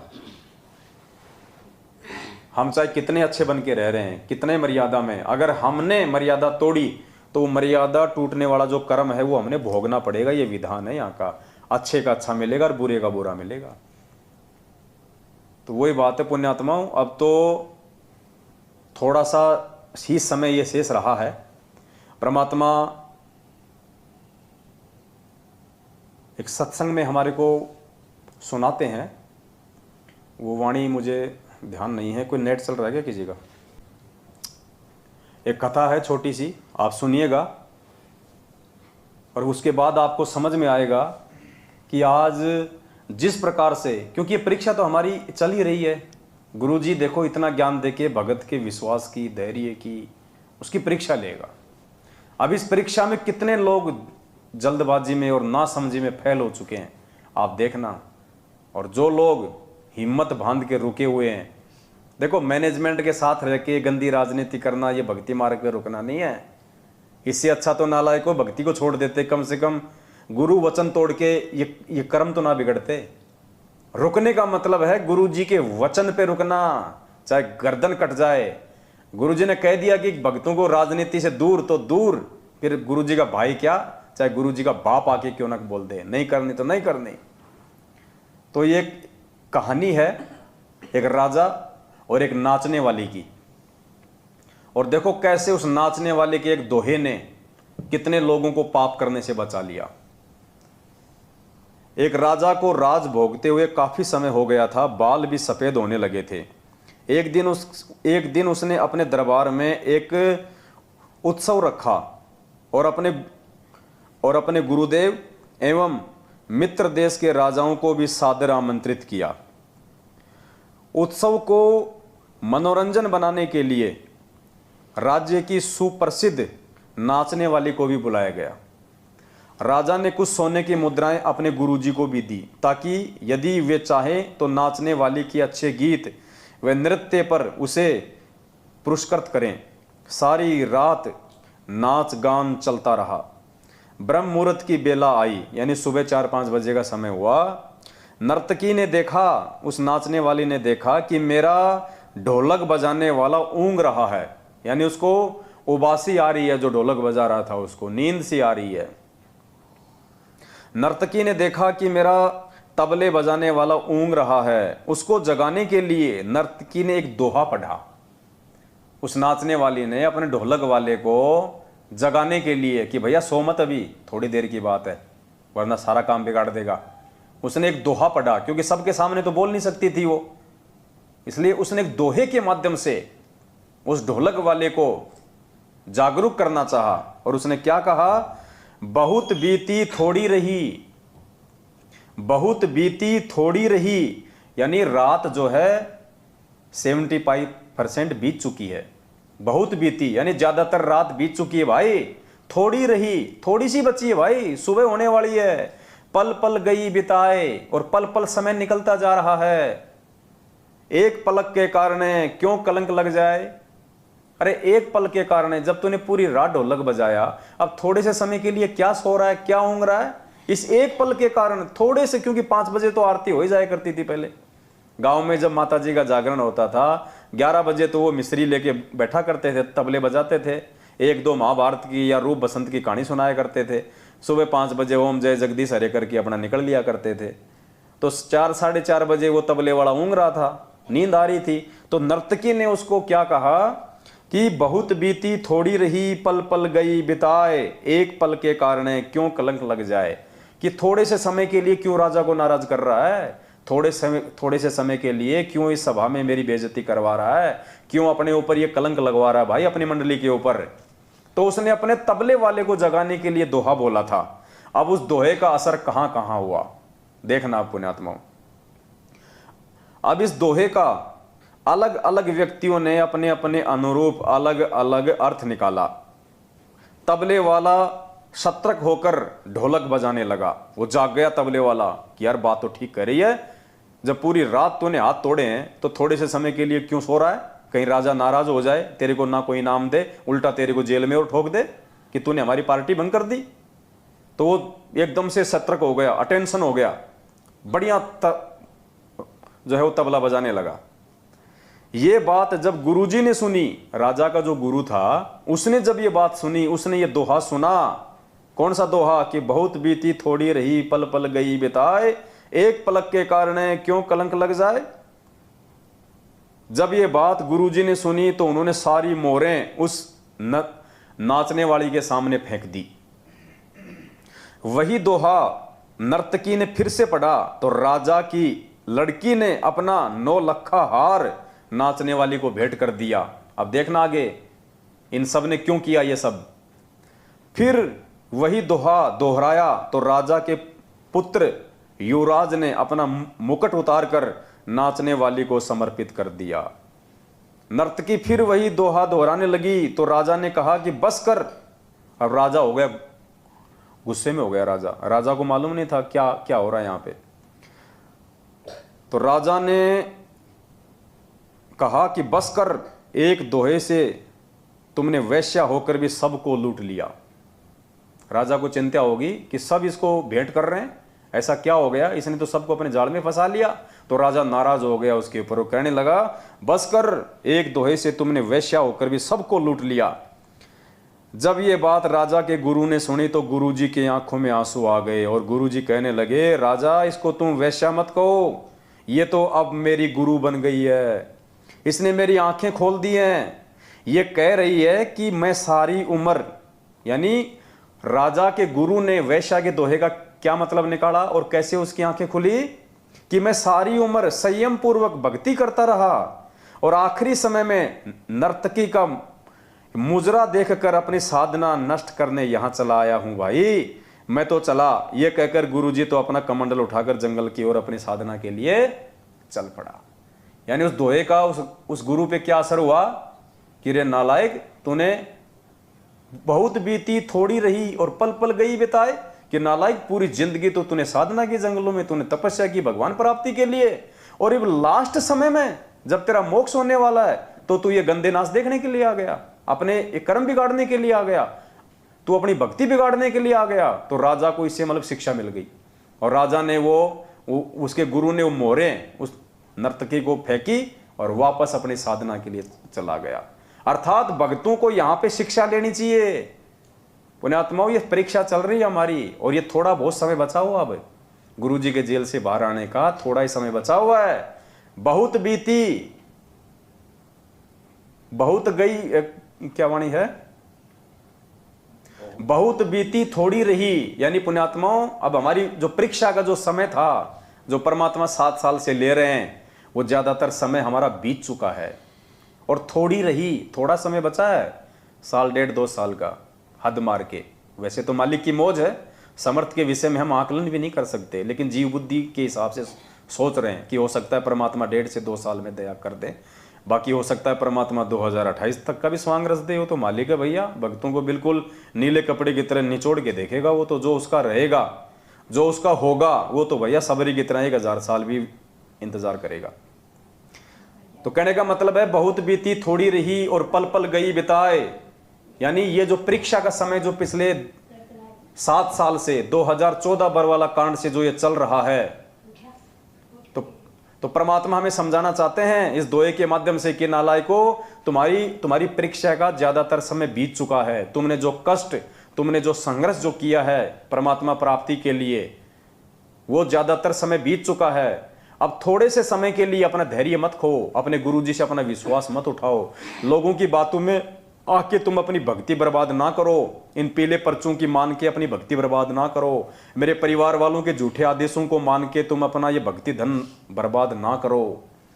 बहुत बीती थोड़ी रही, पल पल गई बिताए, एक पलक के कारण क्यों कलंक लग जाए। अब थोड़े से समय के लिए, जब तेरा गुरु आने वाला है, जब तेरा गुरु तुझे जो फसल तूने बोई है उसका परिणाम तुझे देने वाला है, थोड़े से समय के लिए क्यों अपना एक कर्म धर्म नष्ट कर रहा है, क्यों दूसरे पंथों में जाके अपना समय बर्बाद कर रहा है, अपनी भक्ति बर्बाद कर रहा है, अपने गुरु को बदनाम कर रहा है, अपने अपने स्वयं के जीवन को बर्बाद कर रहा है थोड़े से समय के लिए। तो राजा के गुरु ने क्या किया, वापस शिक्षा लेके जंगल में चला गया अपने साधना के लिए।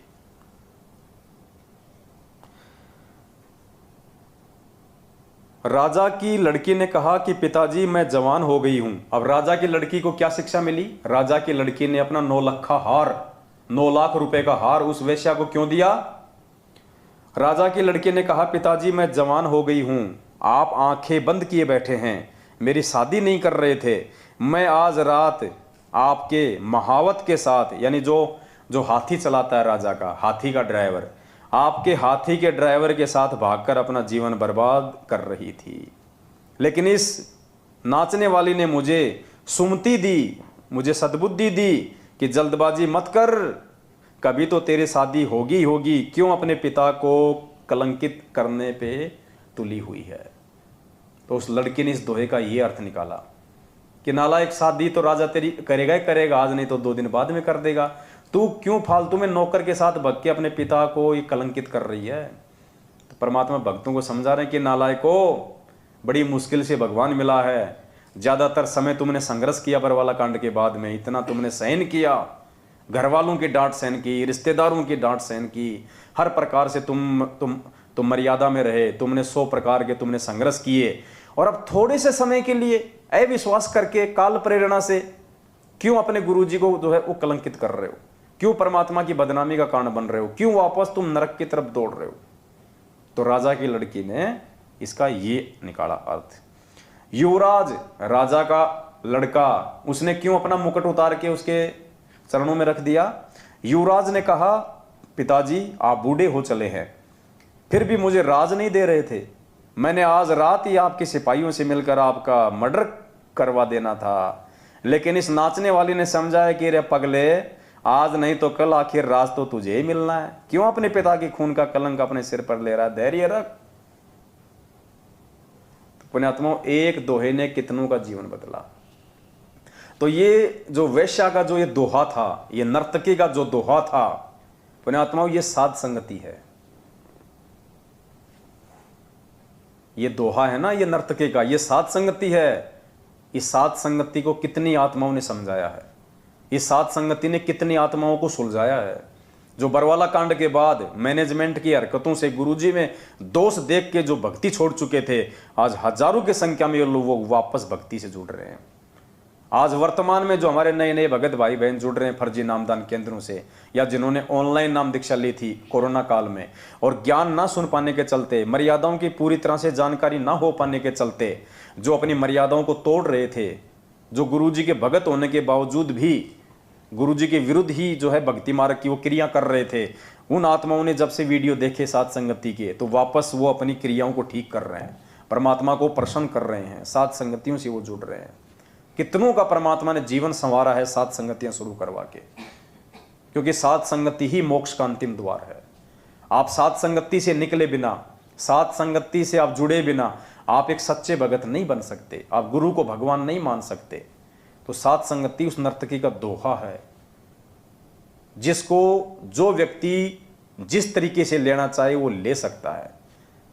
उस पूरी भरी सभा में 3-4 लोगों ने ही शिक्षा क्यों ली, बाकी भी तो देश विदेश के राजा लोग बैठे थे, मंत्री लोग बैठे थे, सिपाही भी तो बैठे थे जिनके साथ मिलकर मर्डर करना था उसके लड़के ने।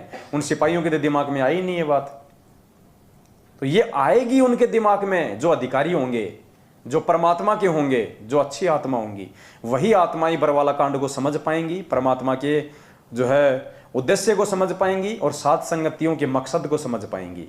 और वो पुण्यकर्मी आत्मा, वो अधिकारी हंस ही साध संगति से जुड़ सकते हैं, बाकी लोग नहीं जुड़ सकते।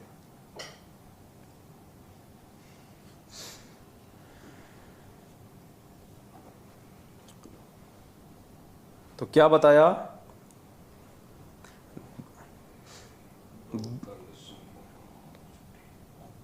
दो दल सन्मुख आण जुटे हैं, सूरा लेत लड़ाई, टूक टूक हो पड़े धरती पे, वो खेत छोड़ ना जाई, गुरु से लगन कठिन है भाई।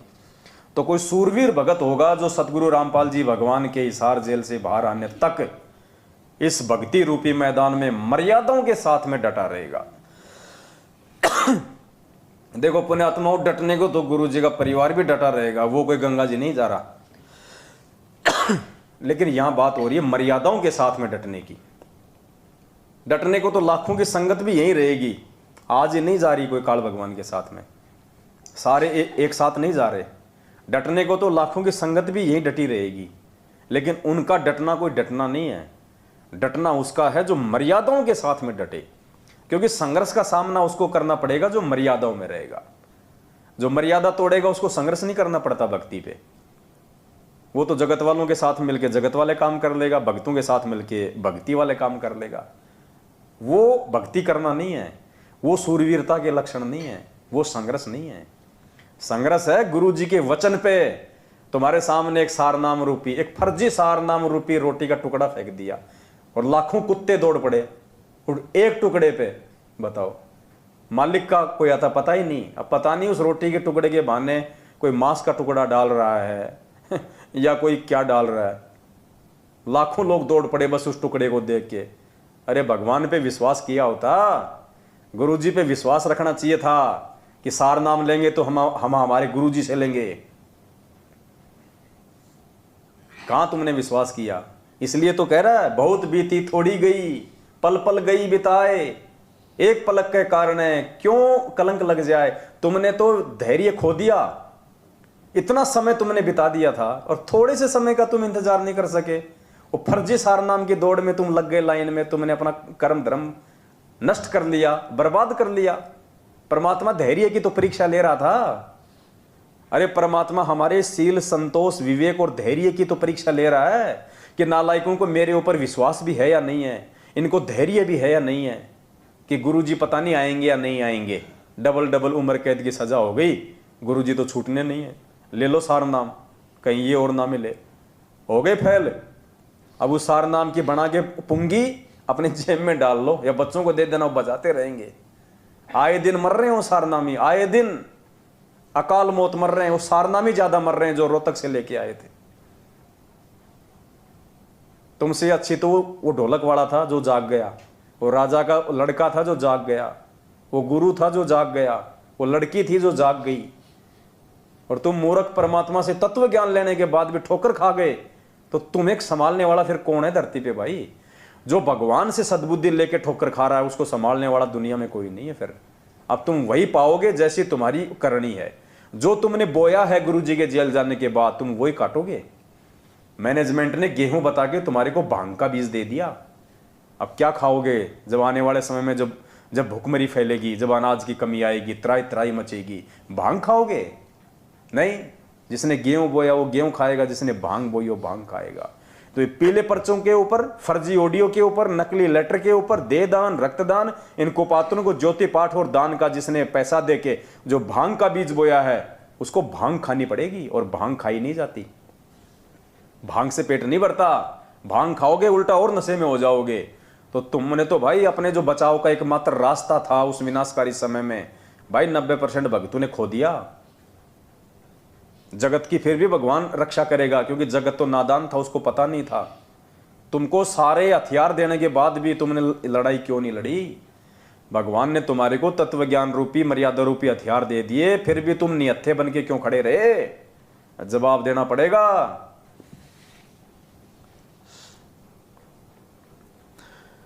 छोड़ो तन अपने की आशा, निर्भय हो गुण गाई। छोड़ो तन अपने की आशा, निर्भय हो गुण गाई।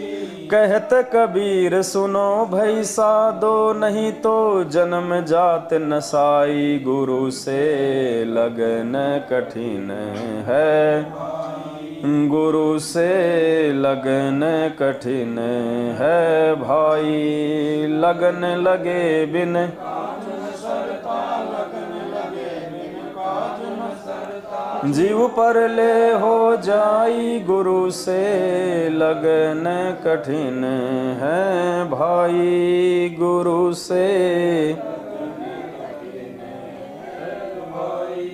क्या कह रहे हैं पूज्य गुरुदेव जी? छोड़ो तन अपने की आशा, निर्भय हो गुण गाई, कहत कबीर सुनो भाई साधो, नहीं तो जन्म जात नसाई। तो परमात्मा कहते हैं भाई ये सारे आडंबर पाखंड हैं और अपने ये मरने मारने की जो भी आशा है ना, यह सब छोड़ दो। परमात्मा कहते हैं जिस मरने से जग डरे मेरे मन आनंद, कद मरूं कद पाऊं वो पूर्ण परमानंद। तो संगत को 90% संगत को तो दस्त हो रहे हैं। क्यों दस्त हो रहे हैं? कि आए दिन हमारे साथी मर रहे हैं, आए दिन। अरे अरे वो भी सार नाम लाया था रोहतक से, अरे यार वो मर गया। दूसरा सोचता है यार वो साथ संगत वालों की वीडियो देखे थे यार, वो सब कह रहे हैं यार ये फर्जी सार नाम है, और जिसने ले लिया ना वो गया काम से। तो सबको दस्त हो रहे हैं कि तेरी कब टिकट कट जाए, क्योंकि मर्यादा तोड़ने वाले को विश्वास नहीं रहता, फिर ना उसको भक्ति पे विश्वास रहता, ना उसको गुरुजी पे विश्वास रहता। फिर काल उसके सिर पे बैठ जाता है, फिर उसके अंदर भय पैदा कर देता है। तो सत्सेवकों के लिए कह रहा है भगवान, सात संगत वालों के लिए कह रहा है कि छोड़ो तन अपने की आशा और निर्भय हो गुण गाई। कि बच्चों सात संगत से जुड़ के मेरी महिमा करो, निर्भय होके मेरे ये गुण गाओ, तुम्हारा कोई बाल भी बाका नहीं कर पाएगा इस धरती पे। चाहे बम क्या, चाहे बम के बाप छूटो, चाहे उस विनाशकारी समय में भूखमरी क्या, चाहे भूखमरी का बाप आ जाओ, मेरे बच्चों के रसोई में पीपे मतलब मटका भर देगा परमात्मा, आटा भर देगा, सब्जी भर देगा, लूण तेल नमक मिर्ची भर देगा परमात्मा। रसोई में कमी नहीं आने देगा कोई चीज की। चाहे रोजाना 5000 आदमी खाओ, चाहे 1 किलो आटे में, 1 किलो चावल में भगवान 5000 को खिला देगा। और लोग ये कहेंगे यार इनके घर में आ कहां से रहा है, तब इस भगवान की महिमा बनेगी, तब कोई जानेगा कि इनका गुरु कौन है, इनके घर में कहां से आ रहा है। ये बकवाद करने वालों के नहीं होगा। क्या कहा परमात्मा ने? ध्यान से सुनो गुरु जी का सत्संग। पुण्यात्माओं, कहां किस बहम में जी रहे हम, किन लोगों की संगति करके आप लोगों ने अपना सत्यानाश कर लिया है।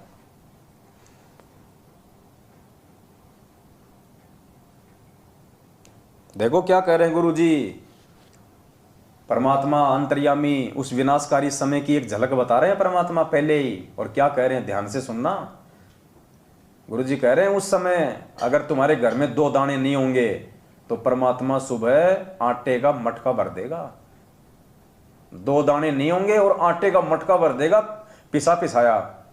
अब आटा देगा तो लूण भी देगा, मिर्ची भी देगा, तेल भी देगा, घी भी देगा, सब कुछ देगा परमात्मा, चावल भी देगा। फिर गुरुजी साथ में ये भी कह रहे हैं कि ऐसा भगवान उनके लिए करेगा जो भक्ति चाहेंगे, बकवाद करने वालों के लिए नहीं। तो ये पीले पर्चों के जो गुलाम है ना, ये बकवाद है। ये पीले पर्चों की जो गुलामी करते हो ना आप लोग, मैनेजमेंट की गुलामी, कोऑर्डिनेटर की गुलामी, रक्तदान, दे दान, ज्योति पाठ का पैसा, काल्पनिक फोटो को भगवान मान के उसका प्रकट दिवस मानना, ये बकवाद में आता है। तो सुनो, अंतर्यामी परमात्मा ने पहले इशारा कर दिया आने वाले समय में क्या होगा। जैसे दास बार बार आपको कथा सुनाता है कि जिस समय परमात्मा के नाम से झूठी चिट्ठी लिखती थी कबीर जी के नाम से, और 18 लाख प्राणी साधु संत आगे थे। वो साधु संत कौन थे? घर छोड़कर जंगलों में अपने गुरुओं के पास भक्ति के लिए, भगवान के लिए भटक रहे थे। वो उनकी विशेष प्यारी आत्मा थी। अब वहां उन 18 लाख को 3 दिन तक झोंपड़ी में बैठे गरीब जो लाइन है, वो तो भगवान थे, लीला कर रहे थे। 3 दिन तक उनको वो भोजन खिलाया जो कभी सुना भी नहीं था उन महापुरुषों ने, भक्तों ने, साधुओं ने। और सोना की मोहर दी और 2 हल्दी और छक्के, हलवा, पूड़ी, कचौड़ी, जलेबी, छक खाओ, अच्छा बखाओ, जन्म के भूखे मरे, जिंदरे भूखड़े खानिए थे होते।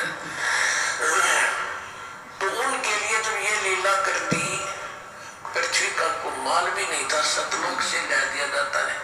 तो आने वाले समय में जैसे जनसंख्या बढ़ रही है, 100 वर्ष के बाद क्या खाएंगे ये, अगर ये माहौल नहीं बदलाते? फिर भगवान व्यवस्था करेगा। आपके घर में 2 दाने होंगे, तड़के भरा पाओगा मटका, पिप्पा भरा पाओगा आटेगा, इस तरह कर देगा दाता आपके लिए। लेकिन भक्ति करवाने के लिए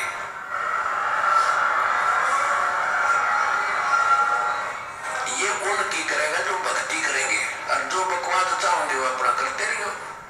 ठीक है, जैसा भक्ति भक्ति भजन करेंगे उनका लाभ मिल जाएगा, लेकिन वो उसमें से खड़ी रह जाएंगे। तो ये चमत्कार गुरुजी कह रहे कि परमात्मा उनके लिए करेगा जो भक्ति चाहेंगे, जो बकवाद चाहेंगे उनके लिए नहीं। वो बकवाद करते रहो अपना, फिर जैसा उनका संस्कार है वैसा ही उनको मिलेगा। सुख तो सुख, दुख तो दुख, मृत्यु तो मृत्यु, जीवन तो जीवन। तो पुण्यात्मा आज भक्ति कौन कर रहा है? परमात्मा आज भक्ति किससे करवा रहा है? सत्सेवकों से, सात संगत से जुड़े हुए भाई बहनों से। आज मर्यादाओं में कौन चल रहा है? सात संगत से जुड़े हुए भाई बहन। इन पहले पर्चों को अपना गुरु मान के कौन नहीं चल रहा? हम सत्सेवक नहीं चल रहे। ये बकवाद है, ये भक्ति मार्ग में नहीं है। ऐसे आंख बंद करके कागज के टुकड़े पे तुम विश्वास करके कि ये गुरुजी का आदेश है। काल ऐसे ठगेगा, त्रिकुटी पे ऐसे ठगेगा, वहां भी तुम ऐसे ही अंधा विश्वास करोगे। एक दिन में गुरुजी कहते हैं तुम कोई मास्टर नहीं बन जाओगे, यहाँ पे रिहर्सल हो रही है। आज यदि तुम इतना ज्ञान लेके अंधे होके और एक कागज के टुकड़े पे विश्वास कर रहे हो कि गुरुजी का आदेश है, कल को ये काल तुम्हारा कोऑर्डिनेटर बन के खड़ा हो जाएगा वहां और बोल देगा पीला पर्चा आ गया, गुरुजी का आदेश है, 2 साल बाद चलेंगे सतलोक, अभी नहीं चलेंगे। तुम क्या करोगे? मना ही नहीं कर सकते, वापस आओगे। क्यों? क्योंकि आज तुम्हारी वही रिहर्सल हो रही है। जब आज तुम विरोध नहीं कर रहे, आज तुम ज्ञान आधार से ये विवेचन नहीं कर रहे, तो कल को वहां जाने के बाद भी नहीं करोगे। क्योंकि गुरुजी कहते हैं जब शरीर छूटेगा ना तो मालूम थोड़ी चलेगा कि तुम मर गए, तुम त्रिकुटी पे जा रहे हो या तुम सत्संग में जा रहे हो। ऐसे सोचोगे मैं तो गुरुजी के सत्संग में जा रहा हूं, और सामने से आ गया आपका देशराज मान पहन के टोपी, वर्ल्ड कोऑर्डिनेटर। जब तुम छोटे छोटे कोऑर्डिनेटरों का आदेश मान रहे हो तो बड़े के तो मानोगे, और काल उसी का रूप बना के खड़ा हो जाएगा, बोला चलो आदेश हो गया गुरुजी का, 2 साल बाद आएगा विमान तब चलेंगे। 2 साल में तो काल तुम्हारे को गधा बना के छोड़ देगा। तो परमात्मा कहते हैं मालिक उनके साथ ये चमत्कार करेगा जो भक्ति चाहेंगे, जो बकवाद चाहेंगे उनके साथ ये नहीं होगा। तो पुण्यात्माओं, बस ये छोटा सा एक संदेश था जो परमात्मा ने प्रेरणा की। तो सभी भाई बहनों ने मिल बैठ के आप जियों के साथ एक छोटी सी सत्संगति कर ली।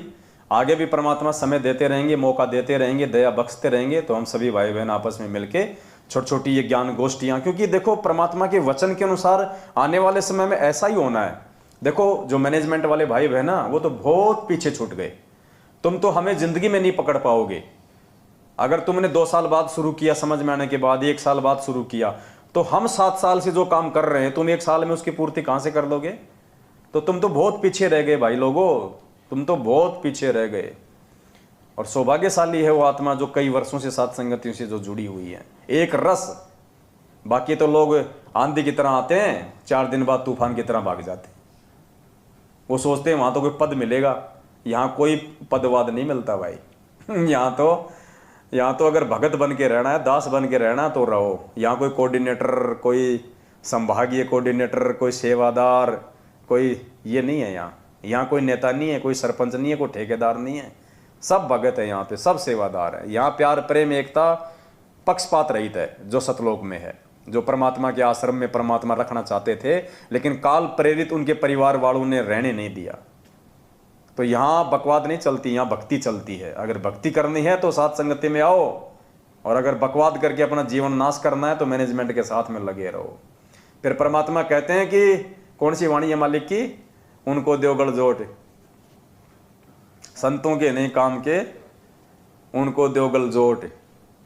चातुर प्राणी चोर हैं, मूद मुगद गढ़ ठोट, और संतों के नहीं काम के उनको देवगढ़ जोट। जो बकवादी है ना, परमात्मा कहते हैं उनको तो उनके गले जोड़ दो, उनको तो उन्हीं के साथ रहने दो। वो संतों और भक्तों के काम के नहीं है, वो साथ संगत के काम के नहीं है। वो बैल है, उसको हड़ में जुतने में ही उसको मजा आता है। तो भाई और बहनों, बस ये छोटी सी विनती थी। परमात्मा ने दया बख्शी, आप सभी के बीच में आए बैठे। फिर से मालिक दया बख्शेंगे तो फिर छोटी छोटी सात संगतियाँ होंगी, और इन सात संगतियों का मकसद है हम कुछ सीखें, समझें, परमात्मा के प्रति अपने विश्वास को बढ़ाएं और मर्यादाओं में रहें, और परमेश्वर की भक्ति में आगे बढ़ के गुरु जी को प्रसन्न करें। और आने वाले विनाशकारी समय में हम अपनी रक्षा के हम स्वयं कारण बने। सत साहेब। बंदी छोड़ सतगुरु रामपाल जी भगवान की, बंदी छोड़ सतगुरु रामपाल जी भगवान की जय हो। बंदी छोड़ सतगुरु रामपाल जी भगवान की जय हो। सत साहेब।